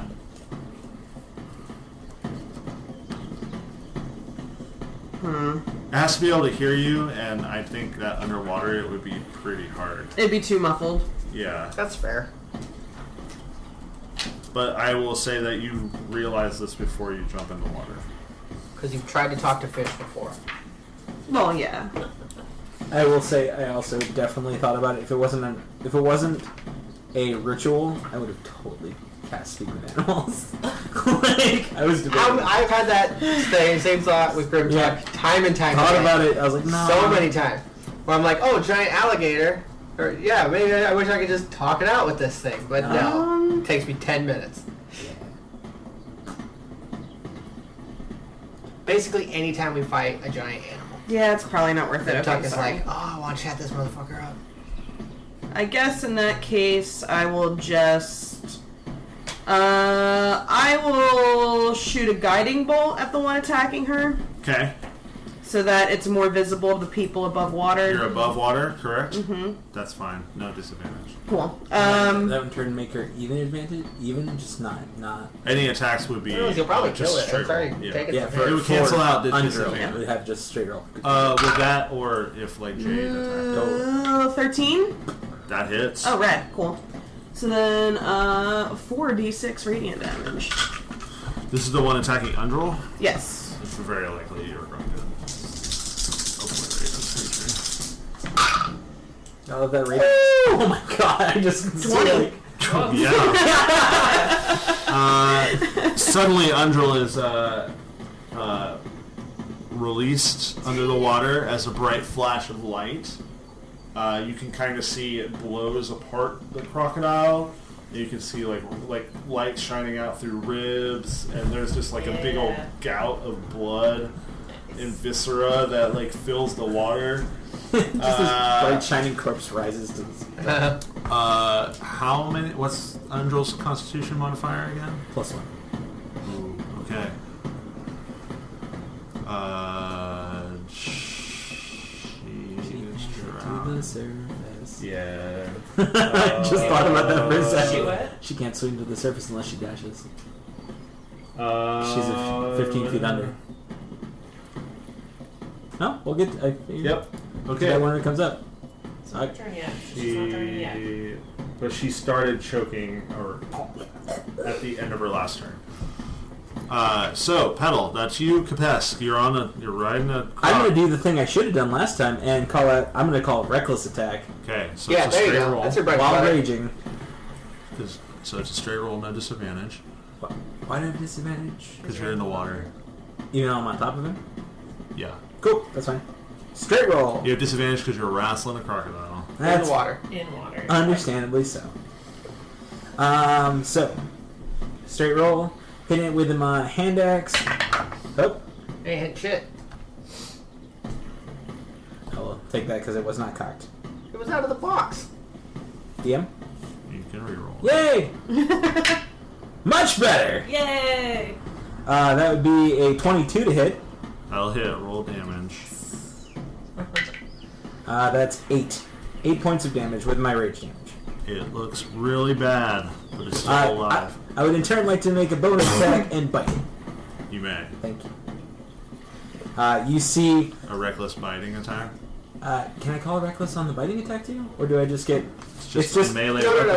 it's all melee attacks. For the course of that turn. Yeah. I'm not used to fighting. No, I'm not saying it like you don't. I'm just letting you know that, like, you get them all. Do In it. battle, I can throw various Uh, vicious frenzy as a bonus special bite attack. If the attack hits, Yeah. I Reckless attack. do it's a things. melee weapon attack. Oh, it has to be a using weapon. strength. Okay. No, Weapon attack. I would say that's a natural weapon. Okay, yeah, cool, yeah, I was gonna say, I'd say, there's a type called natural weapon. Yeah, I you're think good. I get something from this or do something from this if it hits. Oh, Health. I think if You it get hits, health back. I get health back and I only use it once per day. Yep. If it hits or if you kill a thing with it. Okay.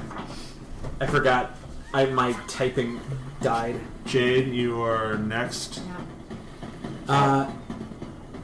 If it hits, you deal piercing damage, 1d strength plus strength mod, instead of bludgeoning damage, which is an... Oh, nope, just nothing else happens. It just is piercing instead of bludgeoning because Okay. it's a bite. Go for it then. Bah! Oh, no! Natural one. You bite your tongue. Ow! You get health from eating your own tongue. Yeah, you are now speechless. I'm just kidding. You're not. I was gonna play it like that if you wanted me to. Come on. Nope, but I did bite my tongue, that sucks. But hey, I hit it with an axe, so Yep. that's my turn. Yeah. Jade, Yeah, no, she's in the you're water. up. And I swim down and help Angel. You can help her move her. Well, How would that work? she's gonna be drowning. Well, I want to try to get her up to the surface. Just 30 so minutes she's back not down. drowning. You can help her. So, what do you want to do? I want to try to drag her up to the surface. Okay, so you're using your bonus action dash to get down to her. I also have my Tabaxi feline agility, where I can double my speed until the end of my turn. So if I need to use extra movement, then I can do that. So I will say can it's move probably potentially gonna up to take- 60 feet. Okay, it's probably going to take both of those because you need to go 20 feet. Yeah. Well, Well, 20 feet in and 15 down. You're half speed And in the then water and half 15. speed when you're carrying someone. I'm not going to Oh. break her speed. Fair. I would say it will take your bonus action dash to get Okay. down there, Okay. and then once you get down there, if you want to use your feline speed to move to the surface, Yeah. I'll allow it. So you swim down and you get Undril under the arms and kick your legs frantically. And Use my you tail. Yeah, and you go up and you break the surface, and you're both gasping for air as this happens. So it looks like she's not unconscious quite yet. Woo! Thank you. And I'd say you could kick your way back to shore about 15 feet because you went 15 feet up and you get double speed, so you get to go 15 feet back toward shore. So you guys are on shore now? She's Oh, like, we they're got like 5 5 feet feet out. away from the shore. Okay. Okay. Kazoo. Are there any that are cresting the water now, or are they all underwater at the moment? There's the one that's attacking, or that Kapesk is engaged with, and there's the one that, Tried to eat me? yeah, but it like bit and then like swam away, and it's like coming around for another strike. Okay. I will have Kazoo go. But it's underwater, Yeah, perform the help action on the one that Capes is fighting. so that would give him advantage. Or whoever hits it next. Okay. So, yeah. Alright. Musharib is next. He will try to shoot the one that Kapesk is wrestling with. With advantage. That'll hit. And as you're Kapesk, as you're wrestling this croc, you kind of like bring it up and you like have it by its the Yeah. bottom of its jaw so it doesn't Yeah. like bite you, and then all of a sudden, fuck, right into the throat of the crocodile, and it falls limp in your hands. Word. And that brings us to Undril. Undril will make it the rest of the five feet to the shore and pull herself out. Me too. I'd say you both make it, I guess. Or she'll be like, once you realize that she is not drowning, you kind of let go and she makes her way to shore. And, she's like pulling herself out on the shore and like coughing up water and stuff, but she seems like she's good to go. Alabaster. So, yeah, I will climb back into the boat with my movement. Make an athletics check for me. That's not bad.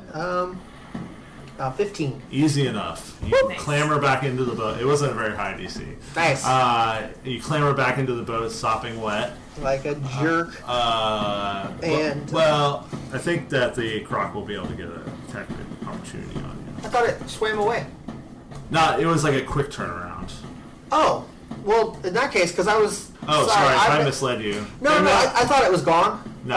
Okay. Oh, no, then I'll stick with that impression. Oh, no, it's fine. I was just going to say in that case, I'd just shoot it in the face with a ray of frost. No. Well, I was going to do that anyways, if I can see it.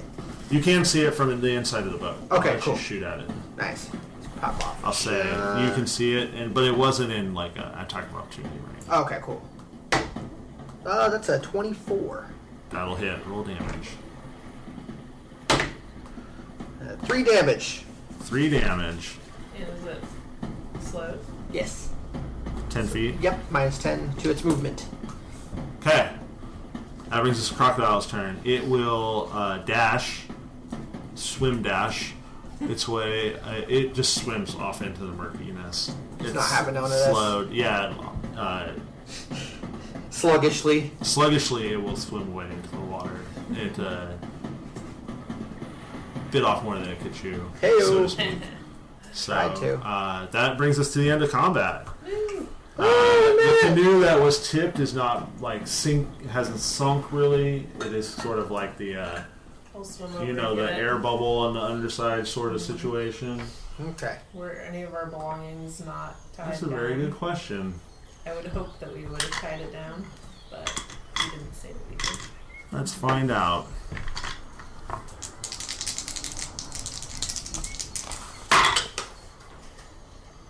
Nope, you're fine.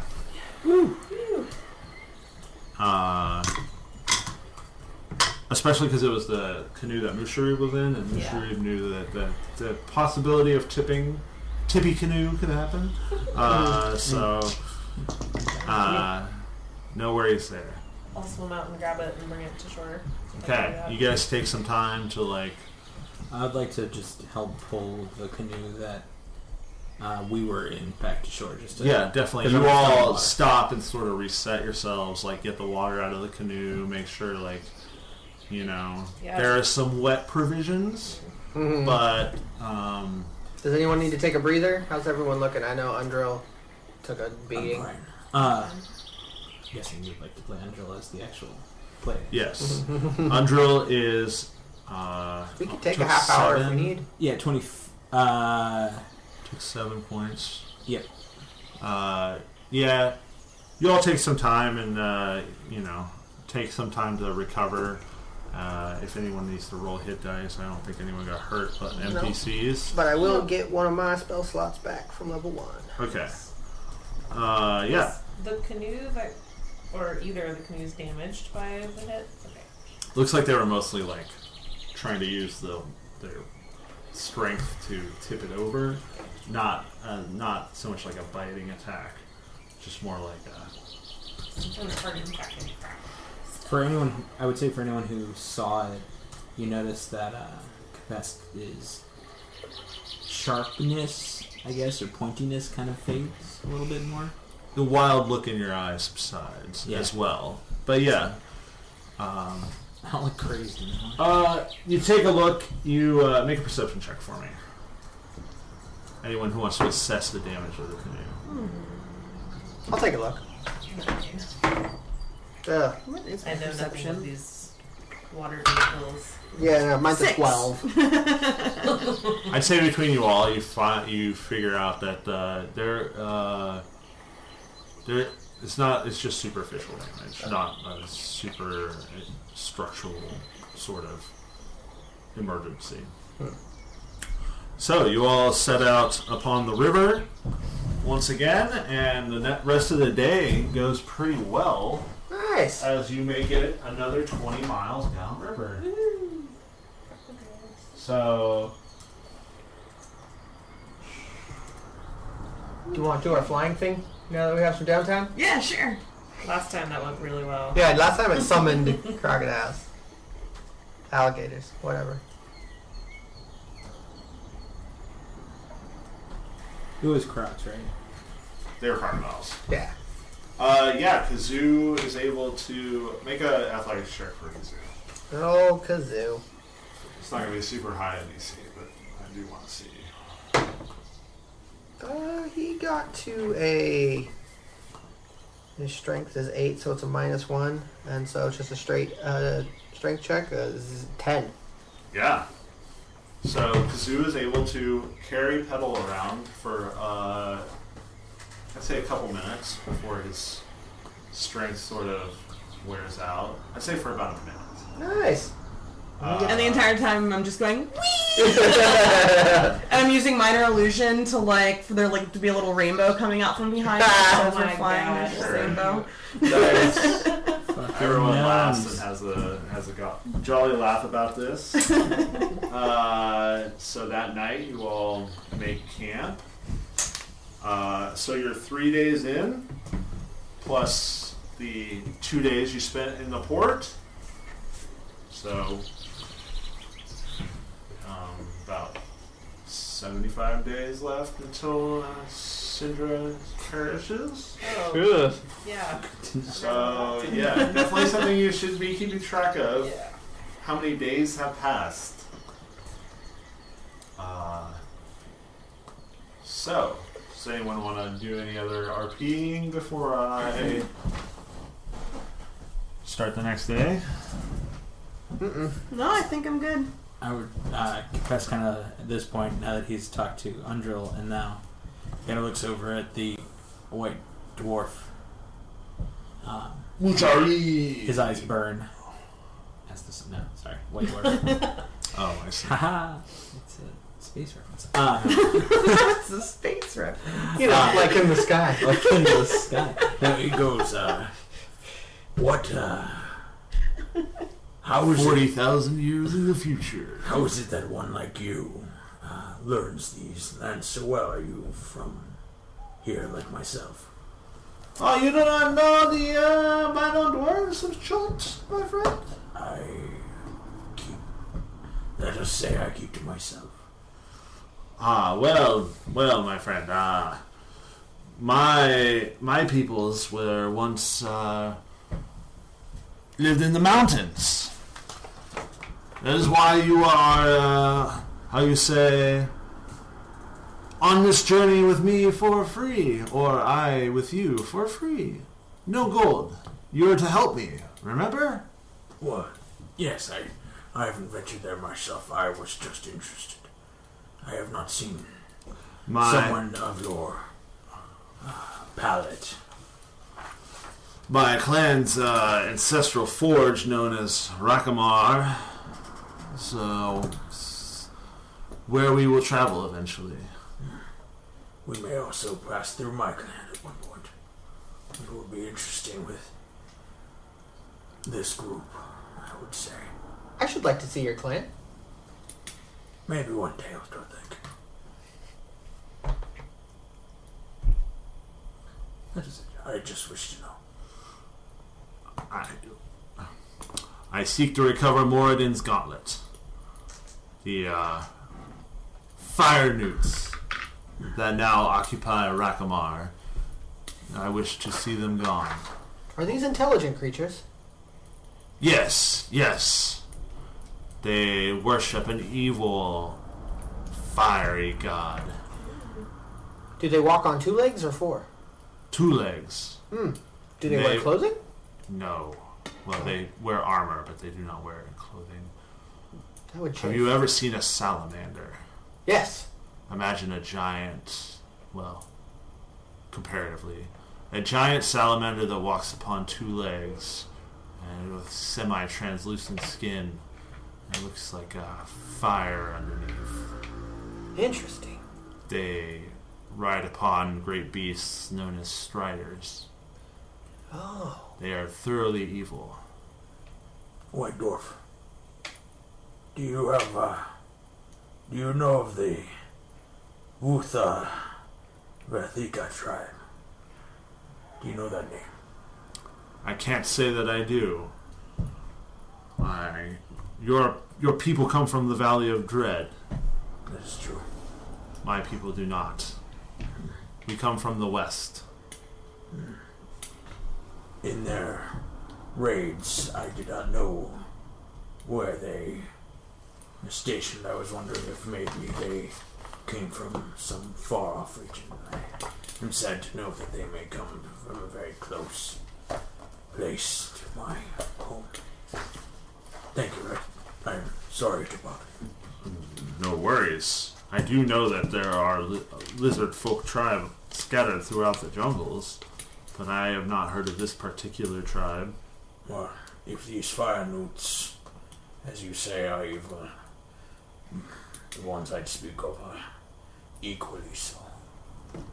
I see. Well, then, if we encounter them, then I will note to give them no quarter. Also, he points out where on the map, because it is on the map, where Rakamar is. Is directly east of this large volcano in the Kobold Mountains, roughly here. Cool. Many days travel away, he says. But if you help me, there'll be much in it for you. Treasure and glory. As long as I can reclaim Moradin's gauntlet, that is all I wish. What does this gauntlet do? It is a relic made by my ancestors. It is, I do not know of its exact capabilities, if it has any. I just know it is of grave importance. Do I know who Moradin is? Make a religion check. I got an 8. Well, luckily, being an anthropologist and studying things, you know that Moradin is the father god to all dwarves. Ooh, so his gauntlet sounds badass. Yeah.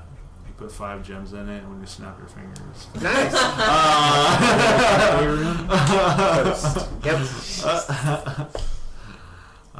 Mushari is Thanos. Mushari, I don't think so.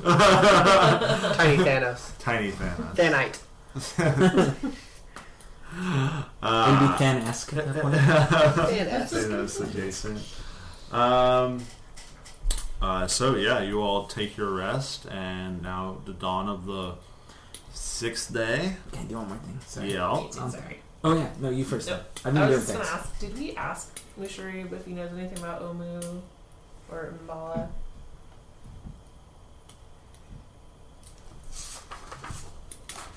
No, you did not. I would like to. Okay. What do you say? Mushari, I've Yes? heard of many lost civilizations in Chult.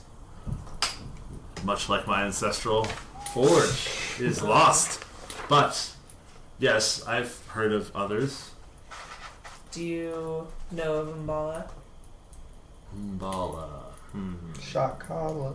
He's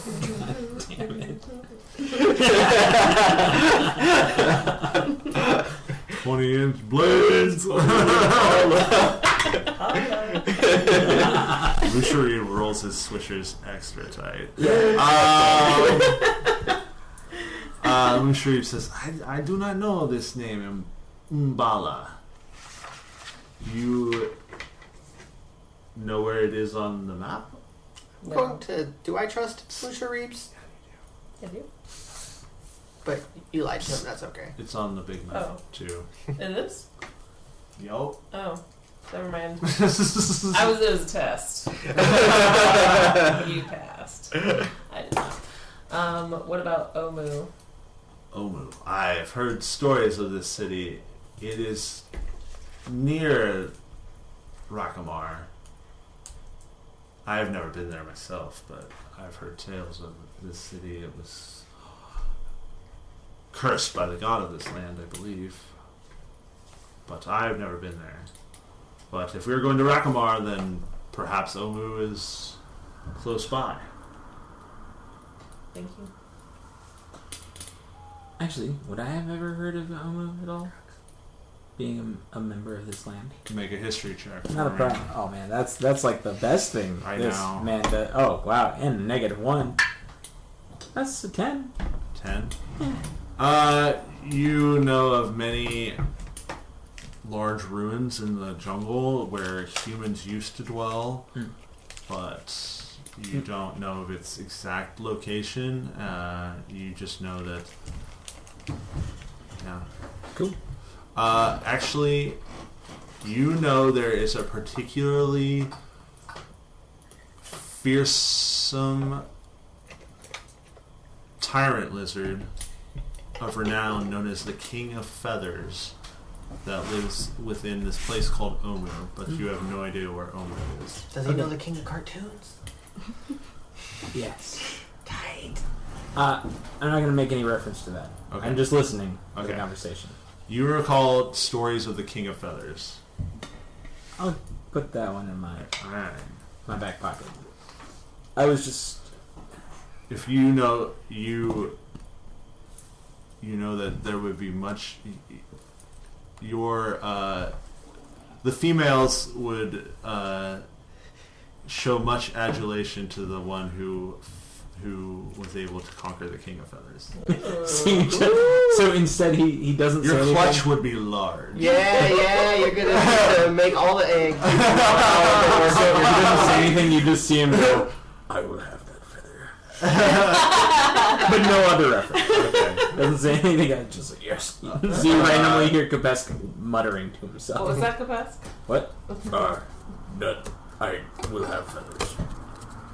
I mean, You They already look have some around you. feathers, don't you? More feathers. Better feathers. They look nice. Thank you. lady feathers. You look very soft. Lady feathers. I'm quite squishy. Thanks for noticing. The only other thing I wanted to do was on a watch, Kapesk, while kind of caring for his blade, he whispers to it while everyone else is kind of asleep. I will find him, Father. I will find him and I will kill him. Whoa. Alright. Yeah, but like while rubbing. Wow, that's just a terrible phrase. yeah. I'm gonna hold on. While caring for his soul. Not any better. Hey, we all. I'll find him, Father. Talk about his My clutch is gonna be the biggest. So many eggs. while doing maintenance on the jaw blade, you also see him kind of use that moment in reverence while holding the tooth around his neck and the sword itself. Got it. If anyone was up. But no, it is. The knight saw me. Kazoo's just. The knight saw you. I am the knight. But that's it. That's all I want to do. No. Okay. No one's sorry. Alright. The next morning, you all wake up and proceed downriver. Downriver! This day... Cute little noise. That was weird. I was like... Right as used to that. Yeah. This day, nothing of consequence takes place on this day. It's just a pretty normal day. No crocodiles attack. I don't fly and then fuck myself out of flying. Not yet. No. Oh, God yeah. damn it. All these go back up. You're about 2 days away from Camp Righteous. Cool. Yeah. So, Righteous. you guys travel 2 days, make camp, set your watches.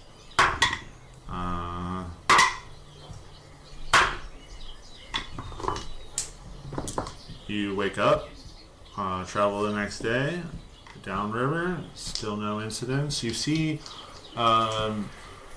dinosaurs every once in a while, mostly plant-eating variety. One four-legged, long-necked creature that the ground gently rumbles as it steps, just like eating leaves.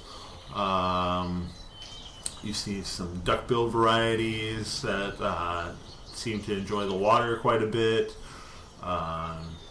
You see a few with these sort of sail-like backs that looks like they could be kind of mean, but they don't notice you, or you're far enough away that they don't really feel inclined to try and attack you. But you do notice they have sharp teeth and look like they could swim pretty well. I'd say like every time we come across like a new type of dinosaur, like petal, like if it's like clearly a plant-eating variety that's like not going to attack, I probably get like not close, but like I like peek around some trees to like examine it from a little far away, and then like obviously like anyone's look dangerous, I stay. Just have Kazoo fly you to the shore so you can do it, and then fly back to the boat. I get like a bird's eye view of it. And just like try to like take in like maybe pull out a scroll and like sketch a little bit. Yeah, Kazoo's curious too, so you guys can just definitely. And just like taking notes on like all these new creatures I'm finding. Yeah, Alabaster's just mostly taking notes too. All right, cool. Just all kind of like. Yeah. Like little raptors. Like little raptors. Little baby raptors. Okay, quiet. All right. So you make camp the next day, and so the next day you'll probably happen upon Camp Righteous. I'm excited. We're raptor excited. Yeah. Okay. But that night, you all are setting up camp. Petal, are you taking any watches? Oh yeah, I'll take a watch whenever. Okay. Whenever my turn comes up. I think you're taking watch, and you sort of hear a rustling in the like a couple yards off of the camp, and you just sort of hear a rustling in the bushes. How big of a rustling? Like it would Not be a very big rustling. Okay. I'd probably go check it out then. Okay. But like keep my distance at first and like kind of like slowly approach to see like how much rustling there is, if I can see anything. Like Make a perception check for me. You got it. It's dark. You have dark vision, right? Yes. I'd say from the firelight, you probably this will be just a regular perception check then. You got it. Crit fail. I can't see nothing. Well, but you still hear this rustling. And what's your passive perception? 12. Okay. I'll say that you see some like leaves rustle, and do you advance? Yeah, I'd also be like listening for any kinds of like animal noises, like if I hear squeaking or hissing or like. I would say to that maybe you hear determine the type. sound of like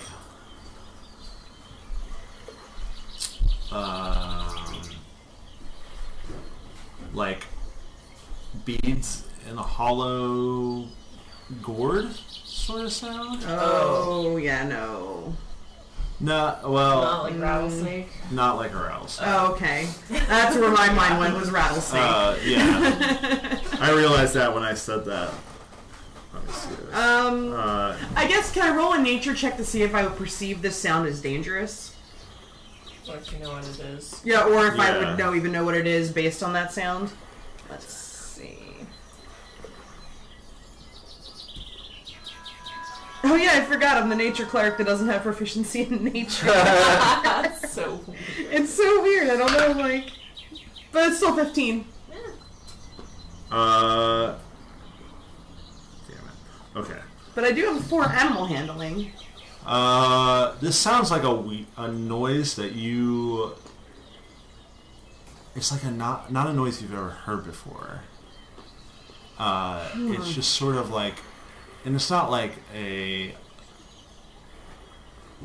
It's like. Not like a rattlesnake where it sounds like lots of them.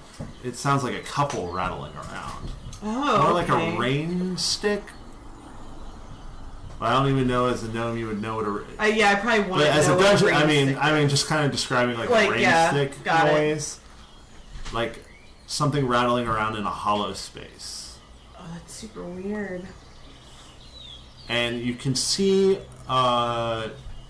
sort of the strands of a spider web, but not a large spider web, or it's a large spider web, but not of a large spider. It's like a regular sized spider web, but it's pretty big. I see what you're saying. It's a well-established spider web. Spider Mansion. Oh my god. Mordecai and Spider Mansion. Yeah. On this episode of Cribs.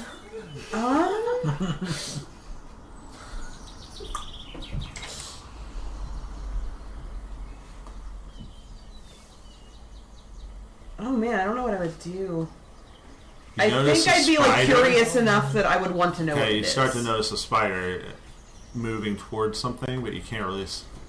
There's like stuff. There's like foliage in the way of the intended target, but the thrashing is kind of coming from there, and there's this large tarantula-sized spider Oh, okay. moving towards it. Okay. Oh. Oh man. Wait, something. God, I like need to know what this is. Like both Petal and Jess need to know what this is. I'm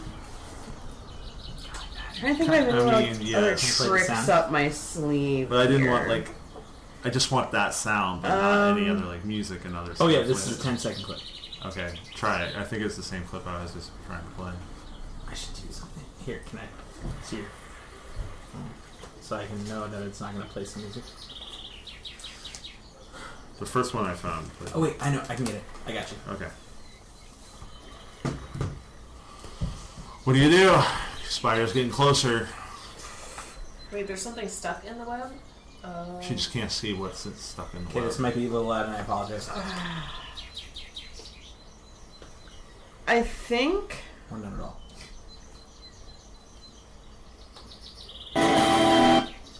Sorry. I think I'm gonna shoot the spider. Super loud. With? My crossbow. Alright, make an attack. Because I don't know if I want it to kill what this is, what it's going towards yet. Okay. 12? That hits, roll damage.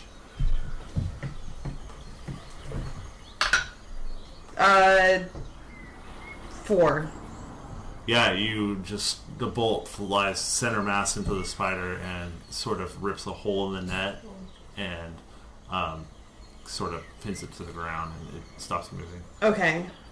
Now, assuming that whatever it was going for is like restrained in its web, I am gonna like cautiously approach and like pull back whatever like branches in the way to see what it is. Okay, when you do this, you see a tiny creature that is all black with sort of like wild looking hair, but like you don't see where the hair ends and the body begins. Mm-hmm. Imagine sort of like a silhouette, Okay. and it's kind of skinny, and in the center of its face is a white mask in the shape of a Triceratops dinosaur. Whoa, okay. And it's like struggling in the net, and as it thrashes around, you sort of hear this rattling noise coming from the mask area. Oh. That Got it. noise. Okay. That noise. Just like with like my gnomish ability to speak to small animals, like small classification and smaller, I'm gonna try to like ask it if it's okay first and see if it responds. Okay, go for it. So you're going to use. Yeah, just like not anything magical yet, just like my gnomish ability to speak to animals. Okay. Like, are you hurt? Are you okay? It shakes its head no Okay. to the first question, but it like pulls on the webbing that it's kind of stuck in, like it's trying to free itself. And a rattling noise continues. I'm gonna help it. Okay. I'm gonna I don't know if I have any daggers on me or anything, but I will go and do what I can to get to help the webbing. I'd say you get out of pull its it webbing. from the webbing, and some of the webbing comes with it, and it calms down. But you spend a minute or two helping getting the webbing that's clinging to it off of it, and it's about a 6-inch tall.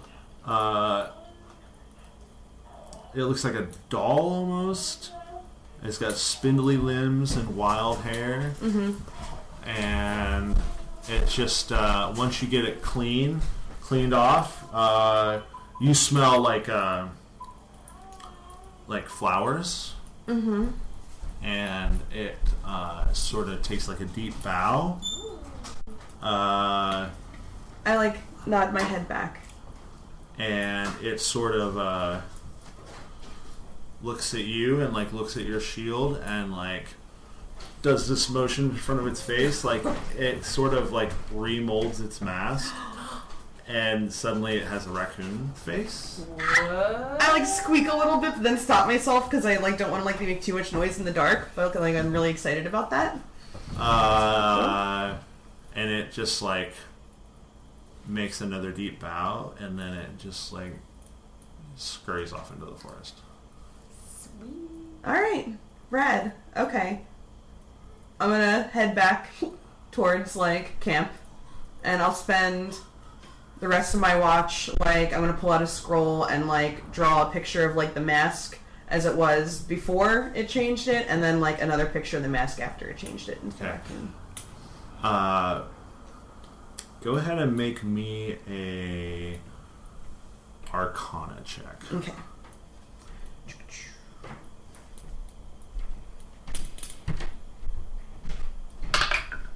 Oh, that's hot.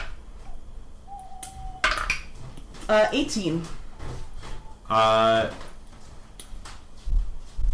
So you sort of get the impression that was not a natural beast. But maybe sort of a spirit of the land. Okay. Something of an elemental nature. Very cool. But you've never seen this thing before, so you couldn't really give it a name. Right. But you get this sensation that it's not a thing that is not quite living entirely, but okay. But definitely not undead. It's more like a spirit of the land. Yeah, like a little far spirit. Yep, basically. All right. So. Very cool. That is what happens on your watch that night. Excellent. Good thing to save and befriend. Yeah. Yep. So the next morning you wake up and you all start your day on the river. You know that you are going to encounter Camp Righteous probably about midday. Camp bitches. Camp bitchin'. Most righteous. Bring on the horde of undead.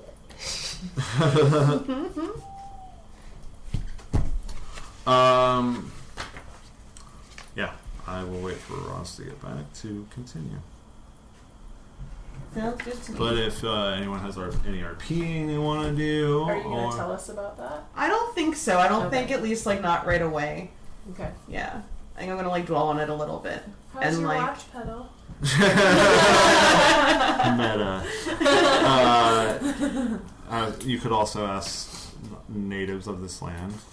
They might have some more information for you. Ah, noted. Okay. So, Yeah. I think I'm mostly gonna hold off at first because I think Petal's worried you guys are gonna think she's crazy. Totally. I mean, I hang out with a flying monkey, and I got a big Fair. stupid hat on. But I will be like, oh, it was relatively uneventful. There was just a big spider, but I took care of him. Well done. I'd say when you wake up, Just like sort of a shiny, polished stone, Ooh. sort of near your shield, Yeah. just like on the ground, and you notice it's just like a little bit conspicuous. Okay. Can I Arcana check it? Sure. Okay. 12? You don't get any magical vibes from it. Okay. It just seems a little out of place. All right. And Well, I will And definitely you definitely pocket didn't it. see it there last night. Yeah. I'll definitely pocket it. Okay. I mean, not like you don't know somebody who could take a look at it. Yeah, no big deal. My life for a wizard. If only I had a wizard. I'd be able Well, yeah, the to... wizard, how they could just identify things when he's, just there for it. What's your full name? It's Alabaster Corbin Boggs. Okay. Multipass. Multipass. Okay, actually, yeah, no, that's a good point. I think and you said I find it like in the morning after when we're waking up. Yeah. Okay, I'd say like after I find it, I do like kind of go over to you. I'm like, Alabaster Corbin Boggs. Oh, yes. What can I do for you? Looks up from his book. Do you know what this is? I will take a look at it. See if I know what this thing is at a glance. Make a nature check. You make a nature. You make a nature. Well, she's not showing it. 21. Okay. I'm not in their boat. It is jade. Oh, nice.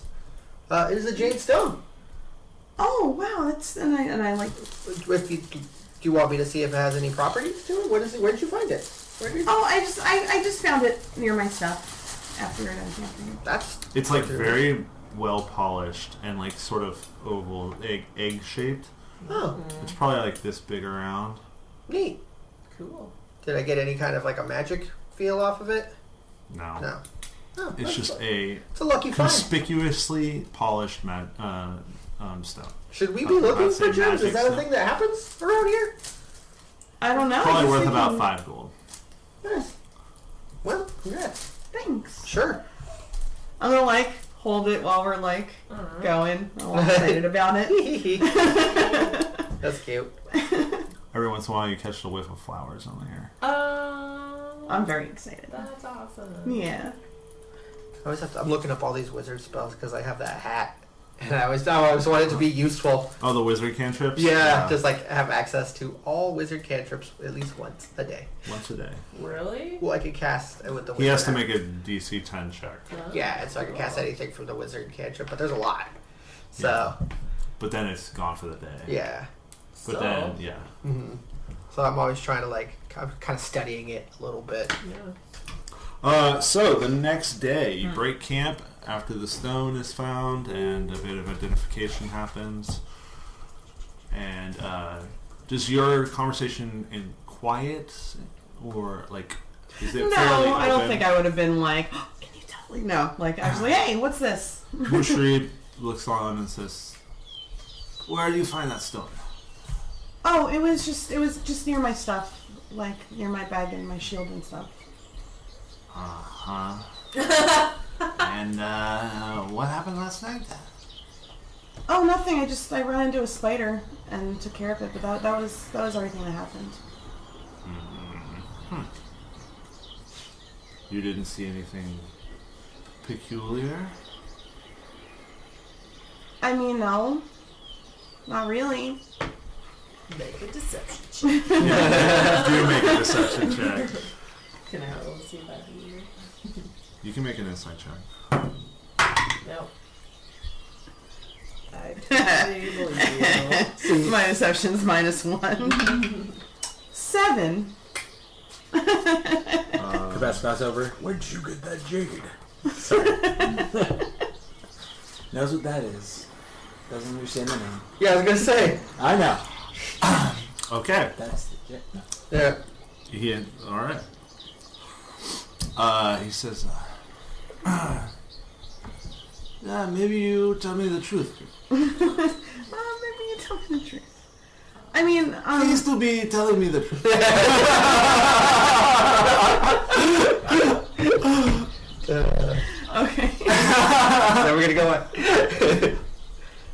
Well, I don't know. I don't know if I was just like being crazy, but when I killed the spider, there was a little guy in his web.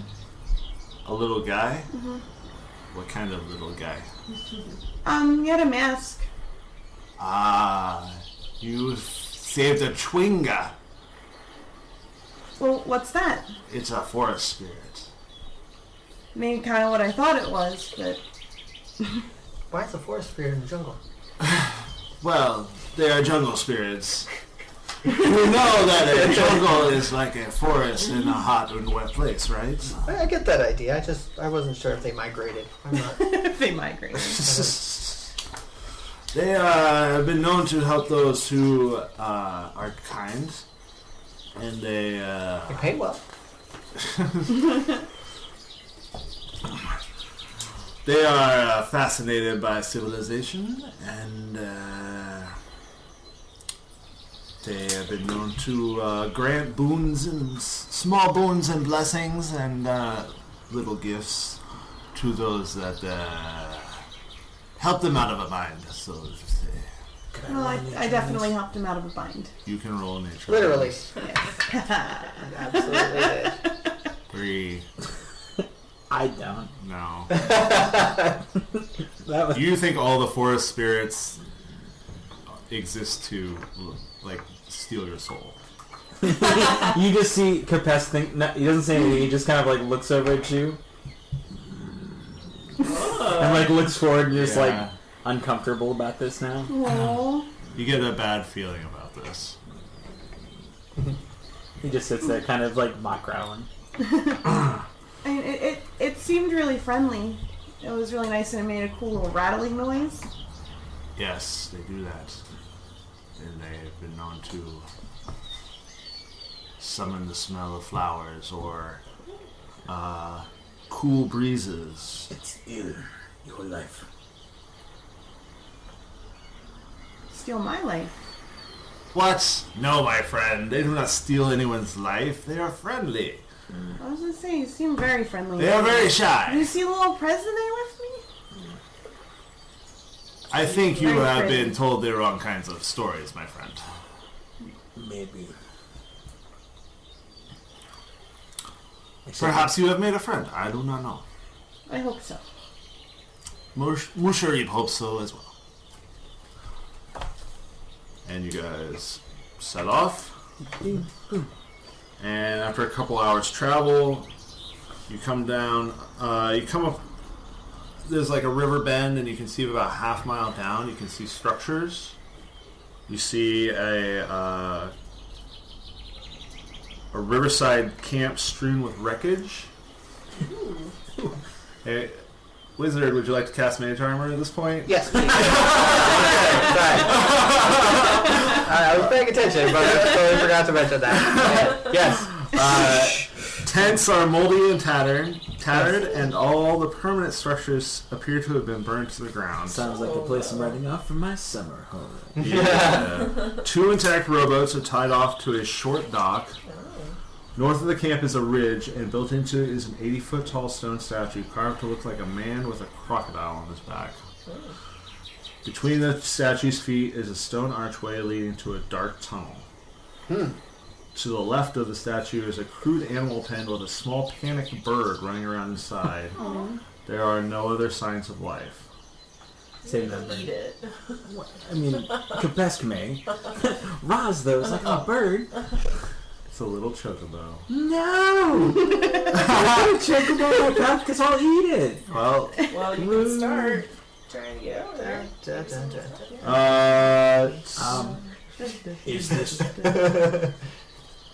Is this the camp? The first of them? Undril says, "Yes, I believe so. This is what remains of Camp Righteous. I believe from what I've read from reports is that the first of my orders to set up camp here were somewhat.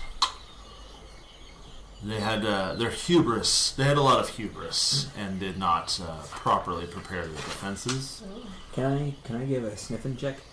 You may sniff it. I would like to sniff for carrion. I guess rot.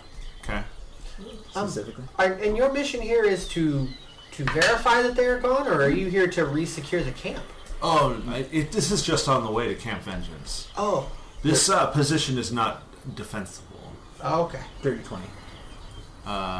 You smell... Let's see, what do you smell? You smell bird. I smell chicken. Chicken. Good. Tasty chicken. Tasty chicken. Arise, chicken, arise. I am so fucking... BillyWitchDoctor.com. You smell undead off in the forest, but it's not near here. I mean, you've kind of been smelling undead off and on. But, like, nothing is, like, super centralized around this area. Yeah, like, I'd say you remember on your way up, your party being attacked by undead numerous times, so you, like, if you smell that strong, you would have reason to be worried. But it's just, like, sort of, like... Little scales on the back of my neck would be out. Yeah, it's just, like, faint wisps on the wind. Cool. I actually pass that along. It's like, it doesn't seem that they've made any form of established place here. The undead, the dead things. You also smell, because the wind is coming up downriver. Mm-hmm. You smell goblin. Oh. Wait, I know what a goblin is. Yeah, I'd say you probably know. You know about the goblins of this land a little bit. Yeah, you can make a nature check. Thank you. Nature check. Ooh, that's even better.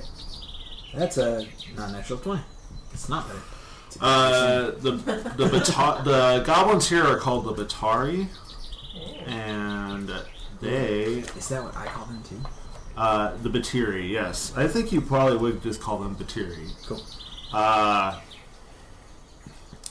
They are they are ruled by it's a matriarchy situation. They're ruled by goblin queens, basically, and the queen is like the chief of the tribe, basically, just a lady. Batiri? Yes, and they also wear masks. That they wear oversized wooden masks in the combat. Each goblin paints and decorates its own mask to make it look as fearsome as possible. They might have masks of like a snarling crocodile or a fanged ape, or just kind of like imagine sort of a tiki mask situation. We must collect them all. We must collect them all. Oh, neat. If one was to describe what the masks look like, they would be like sort of like this. Okay. And so not super green skinned goblins either, just kind of like... No, they're more like orangey brownish, reddish color. You also know that they have a ways of battle that they literally will stack themselves on top of each other, like I just showed you, and that is their like battle maneuver. Would you say this is the first time of me catching whiff of them in this journey? Or this is like... I don't think you know. Yeah, I mean, well... Would this be the journey from Port Nyanzaru? Yeah. Yeah. Not your backstory stuff? Yeah. Thanks. Yeah, since you left Port Nyanzaru, this is probably the first time you smelled goblin. Then yes, then I would also follow it up with... Batiri live around here. We must be wary. They are a strong tribe. Well, that's just a general name for goblin, I think, for you. Fine. Okay. Batiri? Are Batiri. Batiri other lizard folk like you? They are small folk. Kind of like pet. Bushari, are you familiar with these things? Yes, Batiri. Goblins. Oh! Yes, goblins. Oh. Well, we don't want to run afoul of them. Are they close by? They are close, if not close by. Should we Within a mile. should we leave? Is it Fucking bloodhound knows. Yes! You rolled pretty well, right? I did. I rolled. Undrel, is this statue from your people? No, that was here, from what I know. Some sort of ruin. Cat ears perk up. Didn't you say? Musharib says, yes, they call it the House of the Crocodile.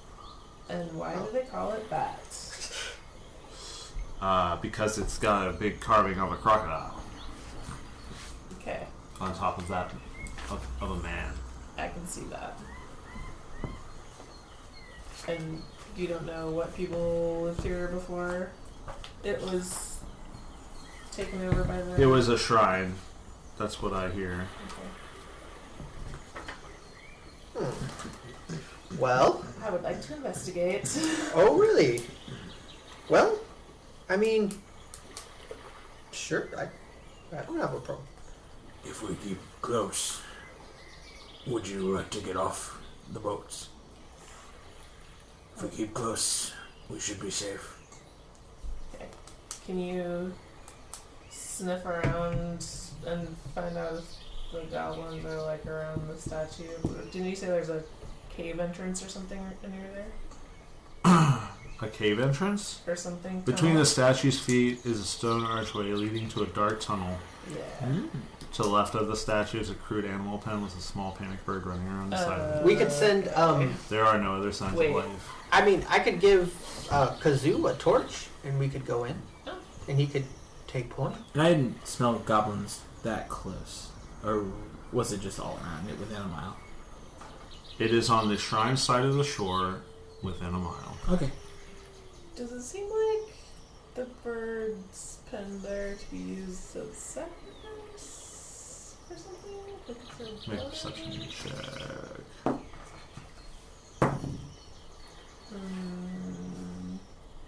19. It looks like it is. You see like a broken spot up top On of the the cage, Cage, okay. and the thing looks like it's jumping up and down toward that spot. You get the idea it might have fallen, fallen in there. It's trying to get out. It looks like it's trying to get out of the cage through an opening in the top Okay, I'll that go it check can't out reach. that. So, what would you all like to do? Did you say you wanted to investigate this Yeah, thing? I'm gonna go check it out. All right. I'd steer my canoe over to the side. Yeah. I mean, if you're going in, I'll go with you. I'm down to. As I go said, and help there them. are 2 boats there that are already tied up on a short dock. Oh, You can pull your. Oh, there's a short dock. Yeah, there's a short dock. I'd like to drive my boat over to the short dock and tie it up. does it look like those boats have been there for a while? Yeah. Okay. I'd say. Well, Andro tells you the camp's been abandoned Well, I say we go take a look. for some time. Well, that doesn't mean other people can't wander by and Yeah. go on in. Yeah. All right. Let's go see the downfall of the hubris of your people. Hiatus jumps right out to the dock and starts walking in, making sure his sword is on his back this time. All right. Everyone, make perception checks for me. Oh. You got it. 5. Crit fail. And My perception check. You're looking at the stone. Yeah, I'm very distracted by my bird. Yeah. Probably. and an 8 for Oh, that's Kazoo. true. I'm probably distracted by the bird. 22. Oh. Boom. I said investigation, right? You Oh, said no, you perception. said Oh, perception. okay, perception. But All my right. investigation. No, that's fine. 21. When you first get off the dock, there's 2 larger round tents near a burned out fire pit. And these look like people of higher importance would stay in these tents. Okay. They're still standing.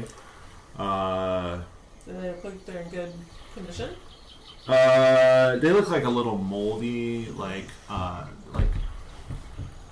they haven't been actively like assaulted, but they also look like it's just like Nikolai's, and it's been in the jungle for X amount of time.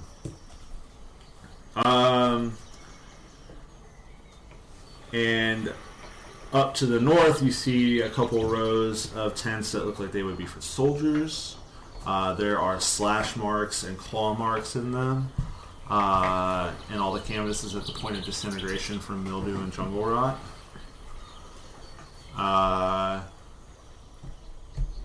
To the south, up about a 10-foot hill, you see what looks like a shrine, but it looks like it's been burned.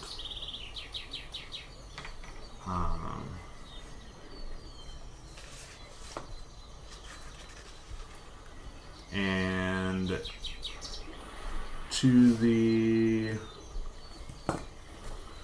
behind the soldiers' tent on the north side of the shrine, there is a animal pens. That is where you see the small bird. There's nothing else you can see. Just broken cages in this. It's actually more. Oh, it's a pen. Sorry, I'm sorry, I misspoke. It's not cages. It's like an open pen, but this bird looks like it doesn't have the ability to fly, and it can't get over the fence. Cool. Oh, so the I apologize. I missed. So there's like a mechanism to open it though. Open the pen. Yeah, it's like a pig pen or like a goat pen. It's like open at the top. It's just okay. And I'll cast Mage Hand to let the bird out. Okay. You do, and the door opens, and the bird like peeks around and cautiously for a moment, and it just like books it into the jungle. I was gonna talk to it. Oh, sorry. It's okay. I didn't speak up.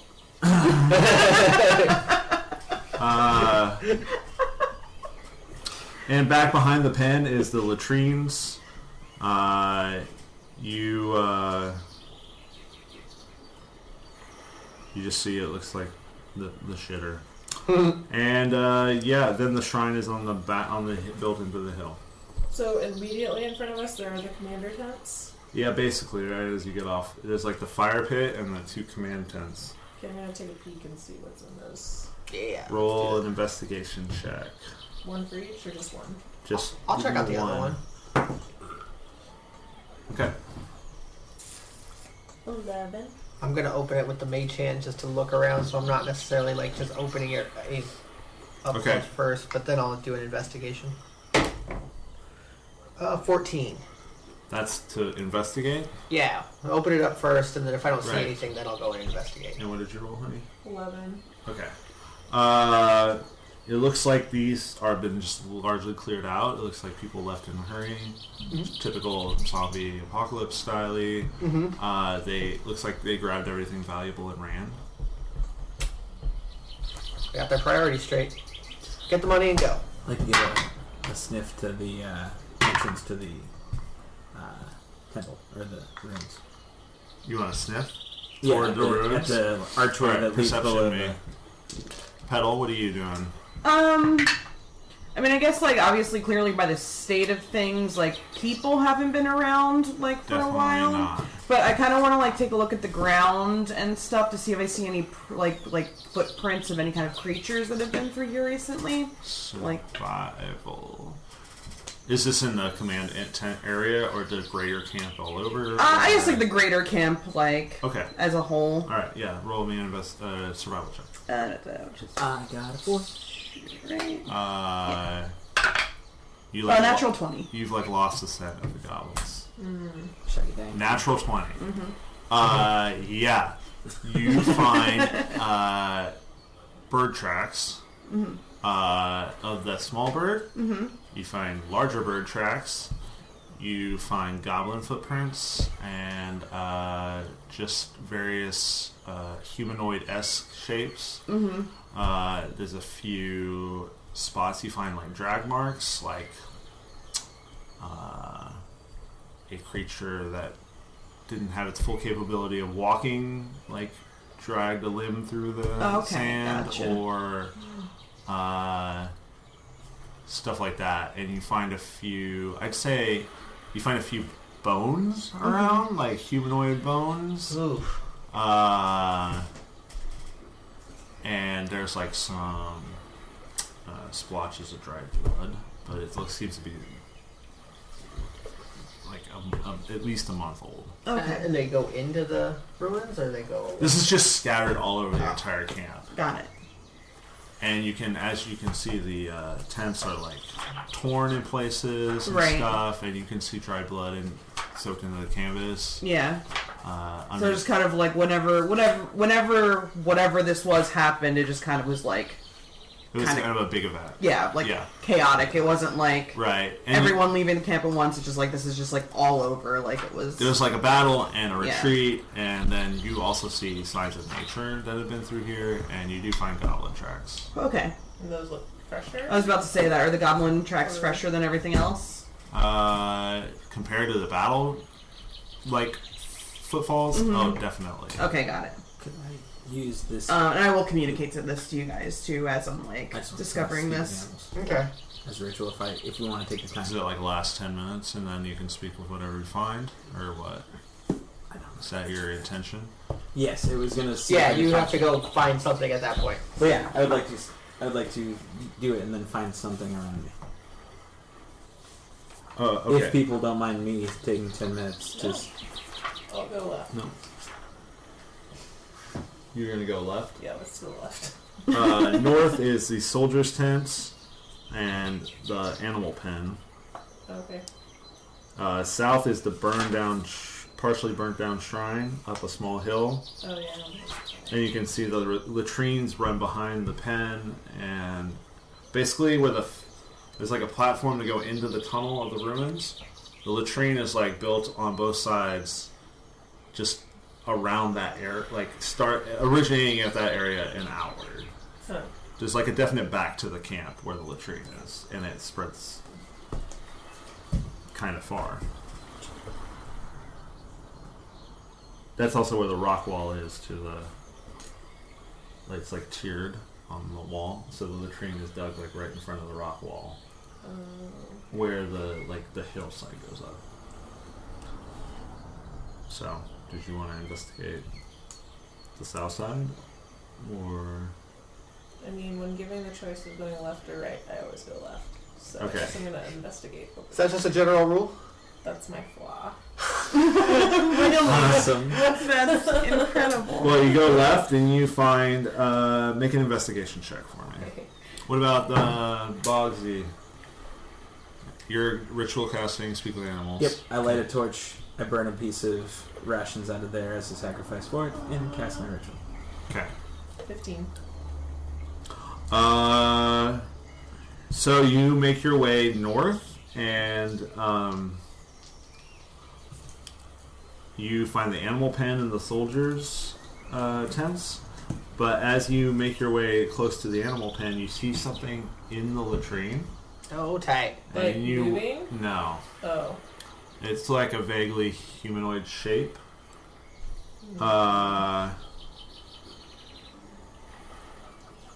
You walk over and you see, basically, it looks like a Templar of the Gauntlet was hiding, and he climbed down into this latrine, but then he couldn't climb out, Oh my gosh. and he died in the latrine. Oh, that's awful. That's a specific death. Yeah. Thank you to Annihilation. So is everyone in the latrine? Like, Yeah. oh, girl, down there. I don't think that was shit on my Thank you, card. Chris Perkins. You see that Yeah. the Templar wears a suit of ruined scale mail, but he has what looks like a functional warhammer and a pouch. Well, Am I anywhere near any of this? I'll like yell over to people, hey, I found a guy in the latrine. Mage Hand's really good for Yeah, I was gonna picking say. Oh. stuff off a shit-covered What? corpse.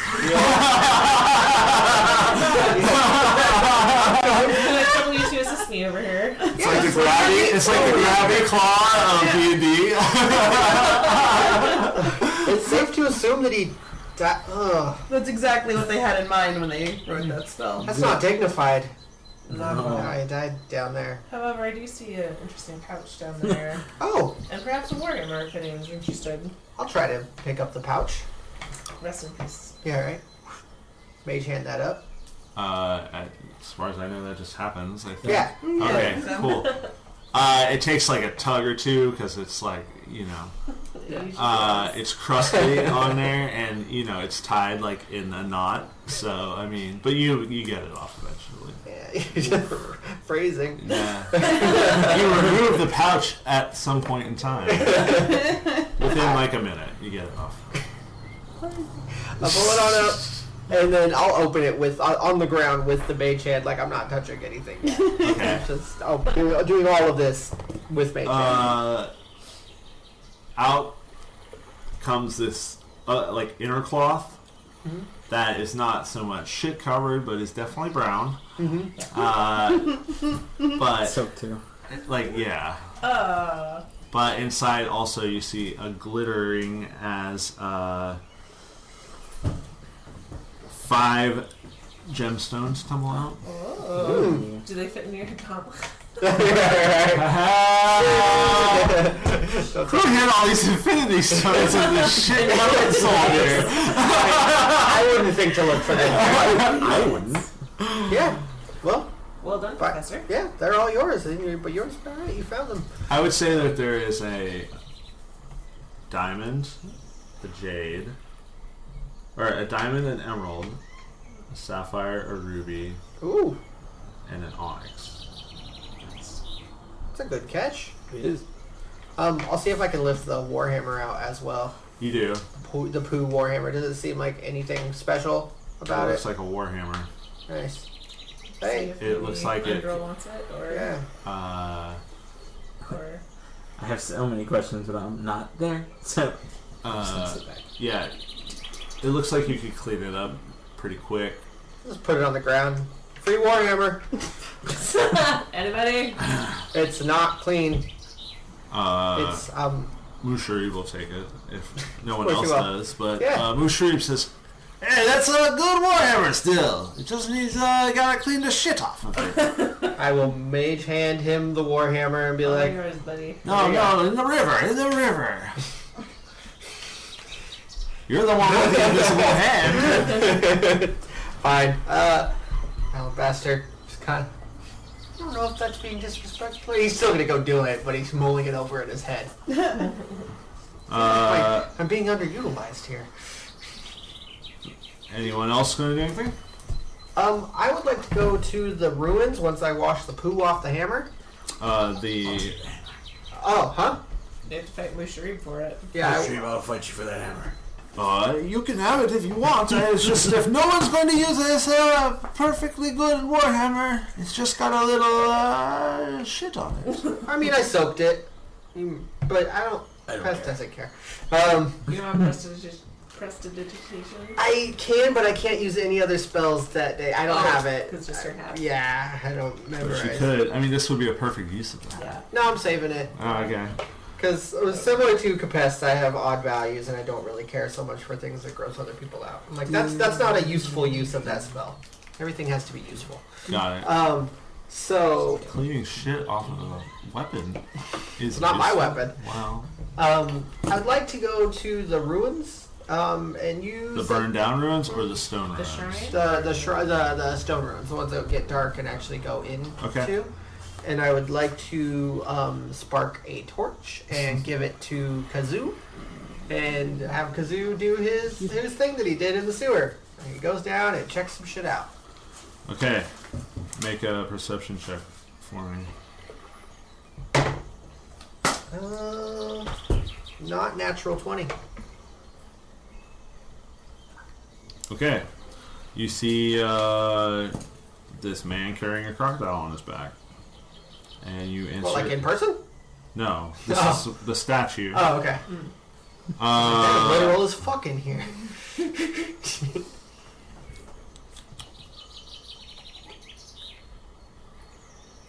Alright. He enters in... Just walking through with his torch up like Apu and fucking Yeah. Aladdin. Yeah, exactly. Alright. You nailed it 100%. But it's got wings. Yeah. Winged Apu. And a fez. Well, Apu has a fez too. I know. Alright, in the first room you find a room with a 23-foot high ceiling with draped with cobwebs and a stone tile floor covered with a thick layer of mud, creepers, and leaves. Definitely taking a look at that ceiling. Okay. Do you... You can fly. So he flies up. He just finds cobwebs. Okay. And... Does he fly back down? Yeah, just assume that he's not walking so much as he's just flying through this place. Oh, okay. So he's not walking through. No, sorry. Okay. Actually, I didn't know that there was as much clearance as there was. So yeah. Definitely not trying to touch the ground as much.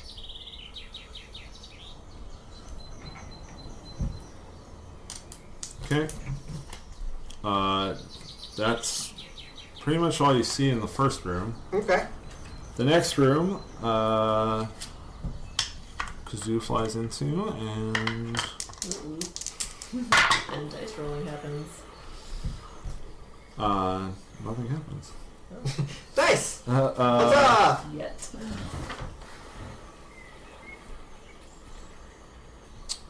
Okay, and then the next room is, you have to, there's like a 7-foot high ledge that goes up into the next area. Mm-hmm. And, So I'll fly up to the ledge, but I won't go in. I'll just look. okay, there's a floor which is tiled in a 4x4 pattern of squares.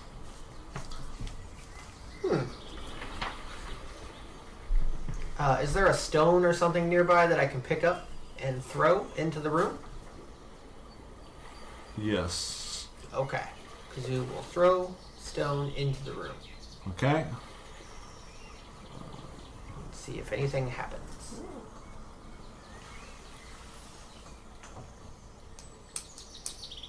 Sound more and more like your archaeologist friend every day. He's a cautious sort. Can respect that. Nothing happens. Alright, let's check it out. Alright, roll a perception check.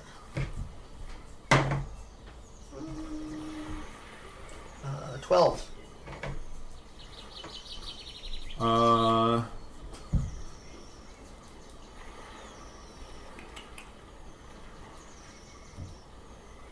There is there's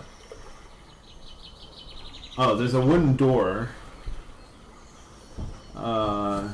And you see a pattern that is carved in a similar pattern to the stone at your feet. At Kazoo's feet. A similar pattern. The 4x4 squares. Yeah.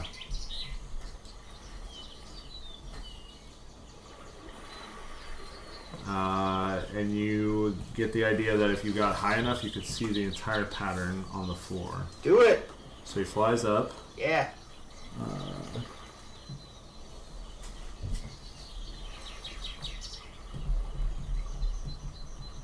Because of the way the room is constructed, the person of normal height cannot see the bottom row of the pattern. So the pattern on the door, you can't see the bottom row of the pattern because of the way everything's set up. Spooky Cluey. Yeah, spooky clue music. It was a long way to return to spooky clue music.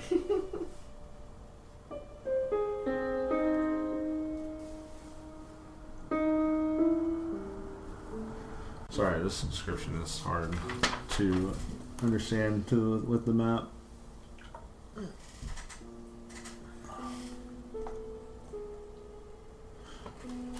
Alright, so you climb up Kazoo's on top of the 7-foot ledge, and then there's a pattern on the floor and a pattern on the door in front of you. But the person you can't see, a normal shape size person can't see the pattern, the bottom row of the pattern.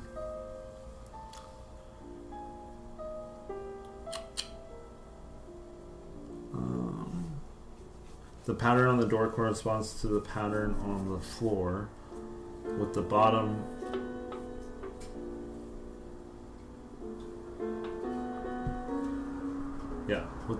door row matching to the floor row closest to the characters.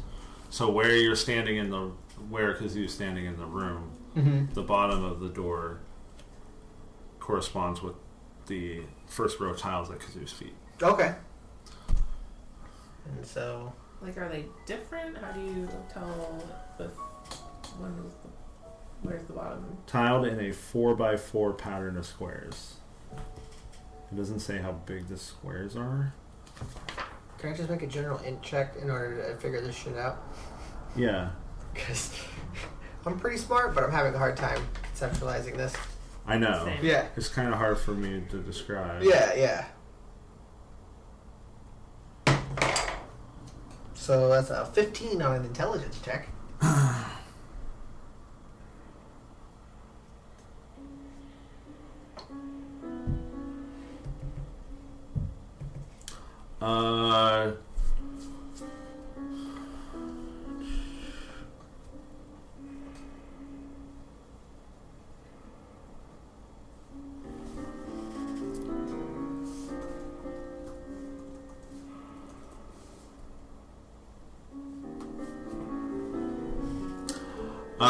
It looks like there is a definite trick to this puzzle, but you can't. It's really hard to figure out from here. God damn it.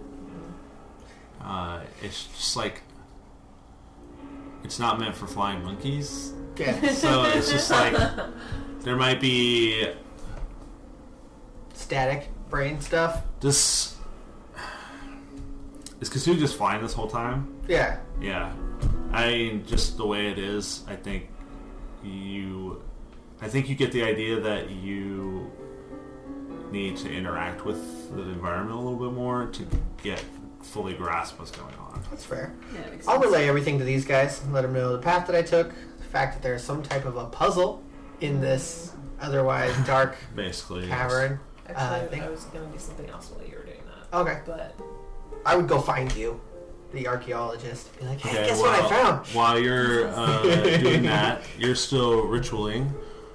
Do you want to do anything in this 10 minutes, I'd say? I'd probably say this investigation takes Put about flowers in your hair. Yeah, totally. Like, I mean, I'm definitely like making an attempt at like investigating and like checking the area, but like I'm also probably in a 10-minute time span definitely getting distracted by some other stuff too. I'm making weird noises over a torch. Yep. unless I say, Petal, would you like to come look at this shrine with me? Oh yeah, I could do that.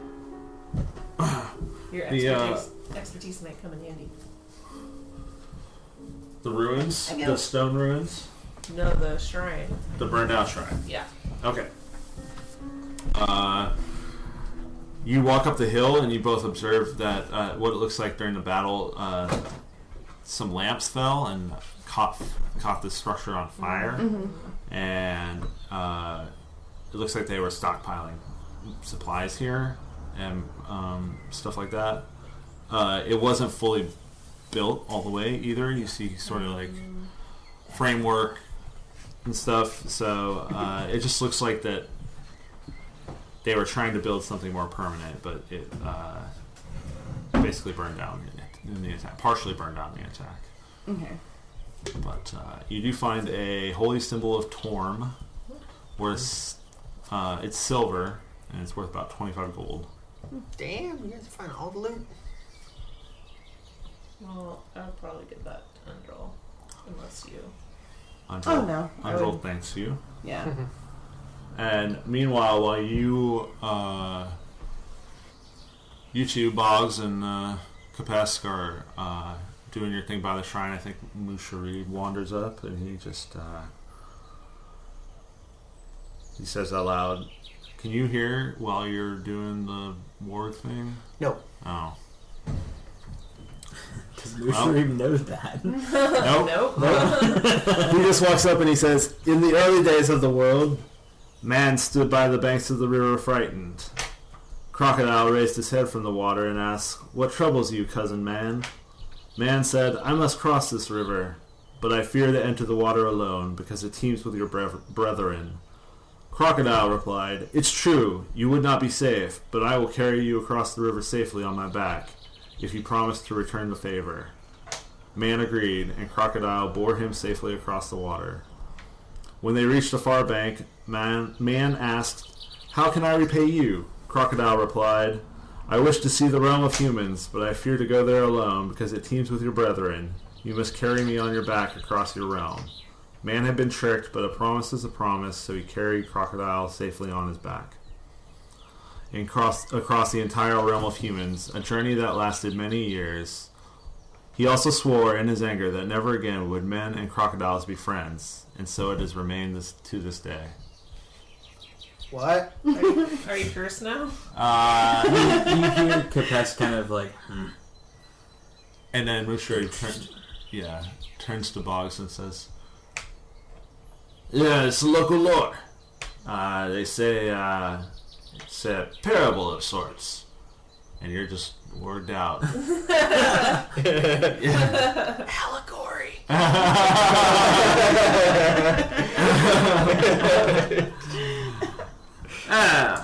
How do you say allegory? But there's no one around here. Talking to himself Yep. like a weirdo. I mean, it's listened. I wasn't reacting though. I'm doing things. Yeah, I mean, I'm worked out until you say so.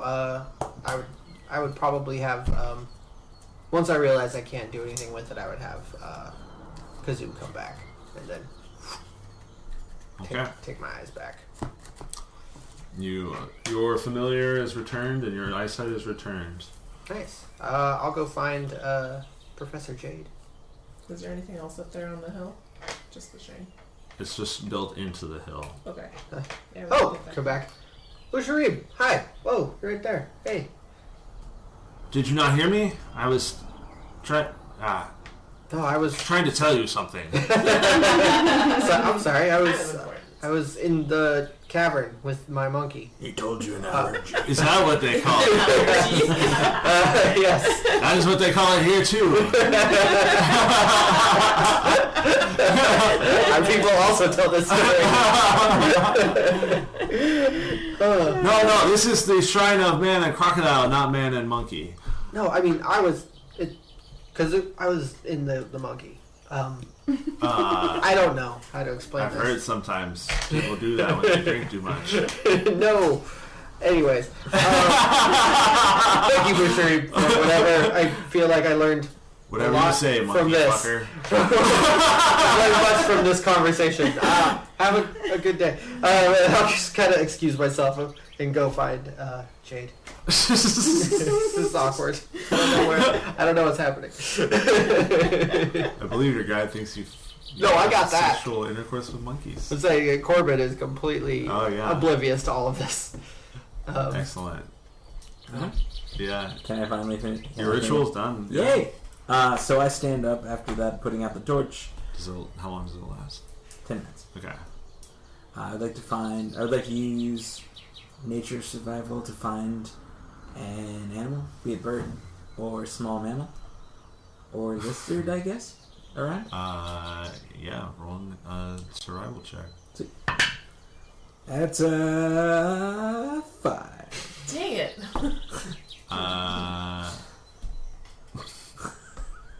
It's okay. Maybe I just someone else is I can't torture you with. I just can't think of a good animal to torture you with right now. Perhaps a nature-loving companion could help. I just don't think there's any animals. Once you saw the bird run away, there's just like not a lot here. Totally. Talk to Just a Kazoo. But he's not really a beast. No. If I can't talk to Kazoo, he can't talk to Kazoo. It's true. He just harumphs. Just one bee. A-B. He's just like, I gotta get this nectar, man. Get off me. I got shit to do. No, it's fine. I rolled. Yep. Yeah, it's cool. Alright, what do you want to do? You just hear him tweet.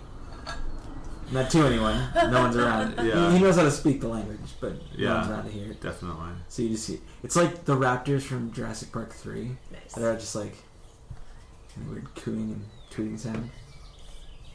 Other than that, I'm just waiting for all them. I don't really want to explore I just want to talk to somebody.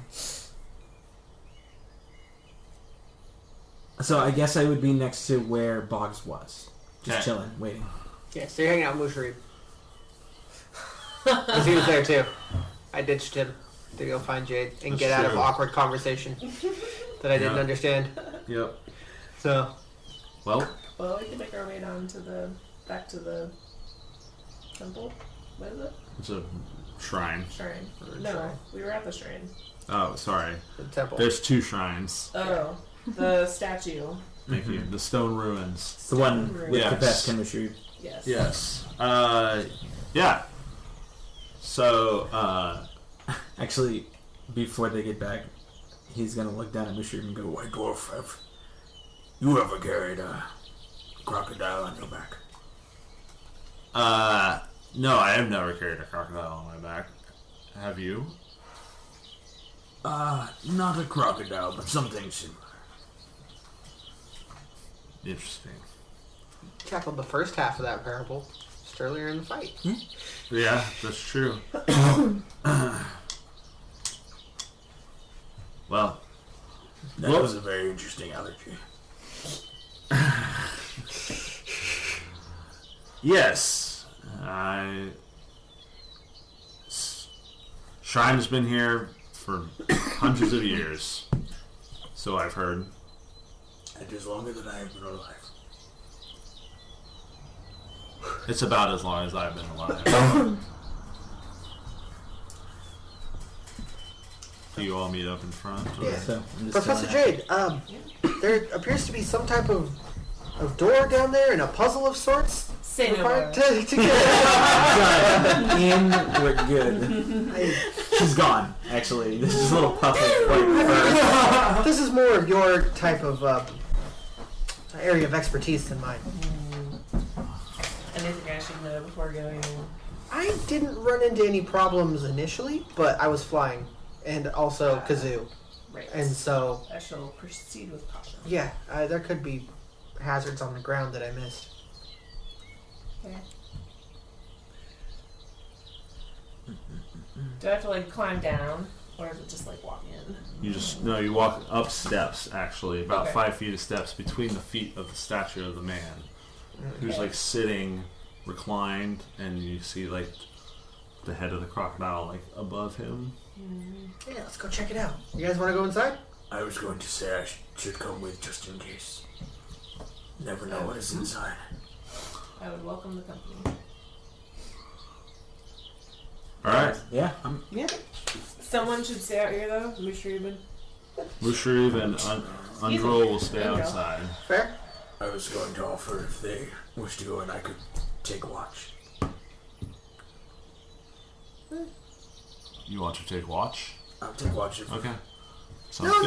no, come with. I mean, they can handle it outside. Oh, okay. Just give a little yell if we need to start running. Yep. Okay, I'll go first and proceed with caution and check things out. I will go last Okay. and have my monkey carrying a Pick up a big torch. stick. Because there are big sticks like the things. Or you have your mage hand. Yes. You. Are you asking me to just poke along the way? Just if there seems like something that's pokeable. I just see it as like a Hey, Mickey Mouse yo. block. Oh, Just like every 5 feet, just like just like comes out of nothing and just like appears, pushes, nothing. Okay, we go. Disappears. So make an investigation check if that's what you're doing with disadvantage. What? Why? Because it's a mud-covered floor with vines and creepers and whatnot. Investigation. 4. All right, you walk through and Looks good, guys. yep, basically yes. I don't see anything. Okay, so do you move into the next room? I mean, I don't see anything, so Yeah. I guess I will. Okay. What's the marching order? Go first. I'll go second. Third. Last. Also, I want to heft the warhammer, leaving my blade because it's probably a little too big for this Okay, area. cool. Sounds good. I don't know how high the ceiling.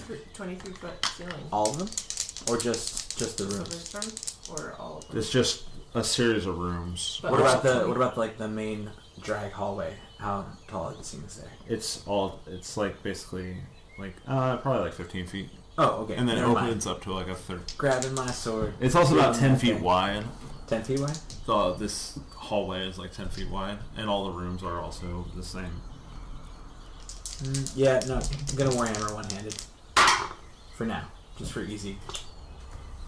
All right. As you two walk in, I need you to make a. Actually, two trapdoors fall open, and you guys fall 20 feet down. Cool. Oof. That's awesome. So that's how much damage? 4 damage. Oh. Crying out loud. 15 points of damage. Ooh. Jeez. 15? Woof. Isn't it 2d6 per 10 feet, right? 2d6. No, 1d6 per 10. Oh, okay. Sorry. I was like, Yeah. oh my gosh. Good God. 8 points of damage. Still not great. Still not great. Yeah, that's a tough one. I'm a little rusty, guys. It's been a while. So now we're 20 feet down a hole. I've got Yes. And you two, Boggs and Petal, can see a 10-foot narrow ledge remains around the outside edge. And it looks like it could be traversed with some Some doings. Okay, I will have Kazoo walk the path on the. I'll take the right. She said it goes around both sides. Yeah. Well, I guess. Do you guys? Can I help you guys get out? Can we climb out? Or Yeah, you can. Okay. Okay. It takes a little bit of doing, but you get there. I feel like- someone could throw down a Are rope. there I was gonna spikes? say I would throw down the was rope, there a but, spike like, I fall or can't just a really- fall? It's just I don't have the strength to hold it, but it's just a flat bottom thing. Oh, okay. But the trapdoors don't like reset or anything, and a bunch of mud and muck like fall down in there with you because it was on top of the trapdoor. Is there anything on the opposite side of the room from the entry? Is there like a door? No, it's just more hallway. Oh, just more. This is in the hallway. You Sorry. look down the hallway until you see a 7-foot ledge. Got it. I say, just climb out. Yeah. I'll just walk around. Okay, make a dex. Make an acrobatics check. Oh shit. So what was the clearing for the ledge around? It's like 10 inches. Oh, 10 inches. I Oh, don't know you why I said heard 10 feet. Or it says a narrow. Actually, sorry. It says there's a narrow ledge, so it doesn't say. Probably like a foot Oh, wide. okay. So I was like, acrobatics for 10 feet? No, I got that. It's it. Yeah, maybe more like But it's 20 6 foot, inches 20 wide. foot drop? It's a 20-foot drop. Yeah. Okay. Just gonna just lower myself down there, but I'll probably still sprain an Wait. ankle because it's me. No, you don't have to come down. We were trying to get out. No, but the other end. Oh. Just lower Just to myself the down and opposite go side, across maybe down. instead of. You guys can't scramble up to the other side. Do we have to roll anything Wait. for it? Or, Capest, perhaps, can you help me down? No, we want to get up. No, I'm just gonna, so I don't fall. It's easier for He's me to just just gonna go down go the down. bottom and climb up. Sorry. Did you want me to It's catch you? after 9. Or just help out. I mean, I'll lower myself down and just make sure I don't hurt myself. Okay. Cool. I'm going to do that. Oh god. Okay. Yeah. So lower myself into the Brain stops working. pit with the help of Capest, Okay. and then And climb out the other end. I will assist. Catch With- him Princess Bride style. That would be amazing. That's what I'm saying. Just drop. I Yeah. got you. Okay. I'm strong. And then So we'll you're go big and strong arms. climb out the other Yeah, side. right. All right. Petal, what are you doing? can Kazoo just fly me over? Of course. Oh, yeah. So Kazoo just picks you up and flies you. Okay. And as you all make it to the other side of this pit, because it is 11 o'clock, I meant to stop like half an hour ago. Oh shit. That'll happen. Yeah. We'll just pick this up next time. Perfect. Next In time. Just the getting house of the man and the crocodile. Just getting out of the hole. Sweet.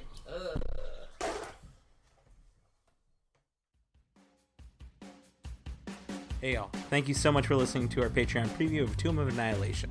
This is our 3rd episode, and we got 2 more coming down the pipeline before we get back to the actual story of the Swordcast. So sit back and enjoy, and as always, if you could do all the podcast things, like, subscribe, share with your friends, write us a review on iTunes. 5-star makes us more visible, and we greatly appreciate that. Check out all of our socials at Facebook, Instagram, and Twitter at /theswordcast. Check out our Patreon page, where you can find the continuation of this awesome story once the preview is over, at patreon.com/theswordcast. Check out our Twitch channel at twitch.tv/swordcastadventures, where every other week, Justin Dixon or Amelia runs a game of Waterdeep Dragon Heist, and as we have been doing right now, our party is in peril, and we're interested to see where that goes. As always, guys, thank you so much for listening. Next episode will be out on the 1st, and don't worry, you'll be hearing from us soon.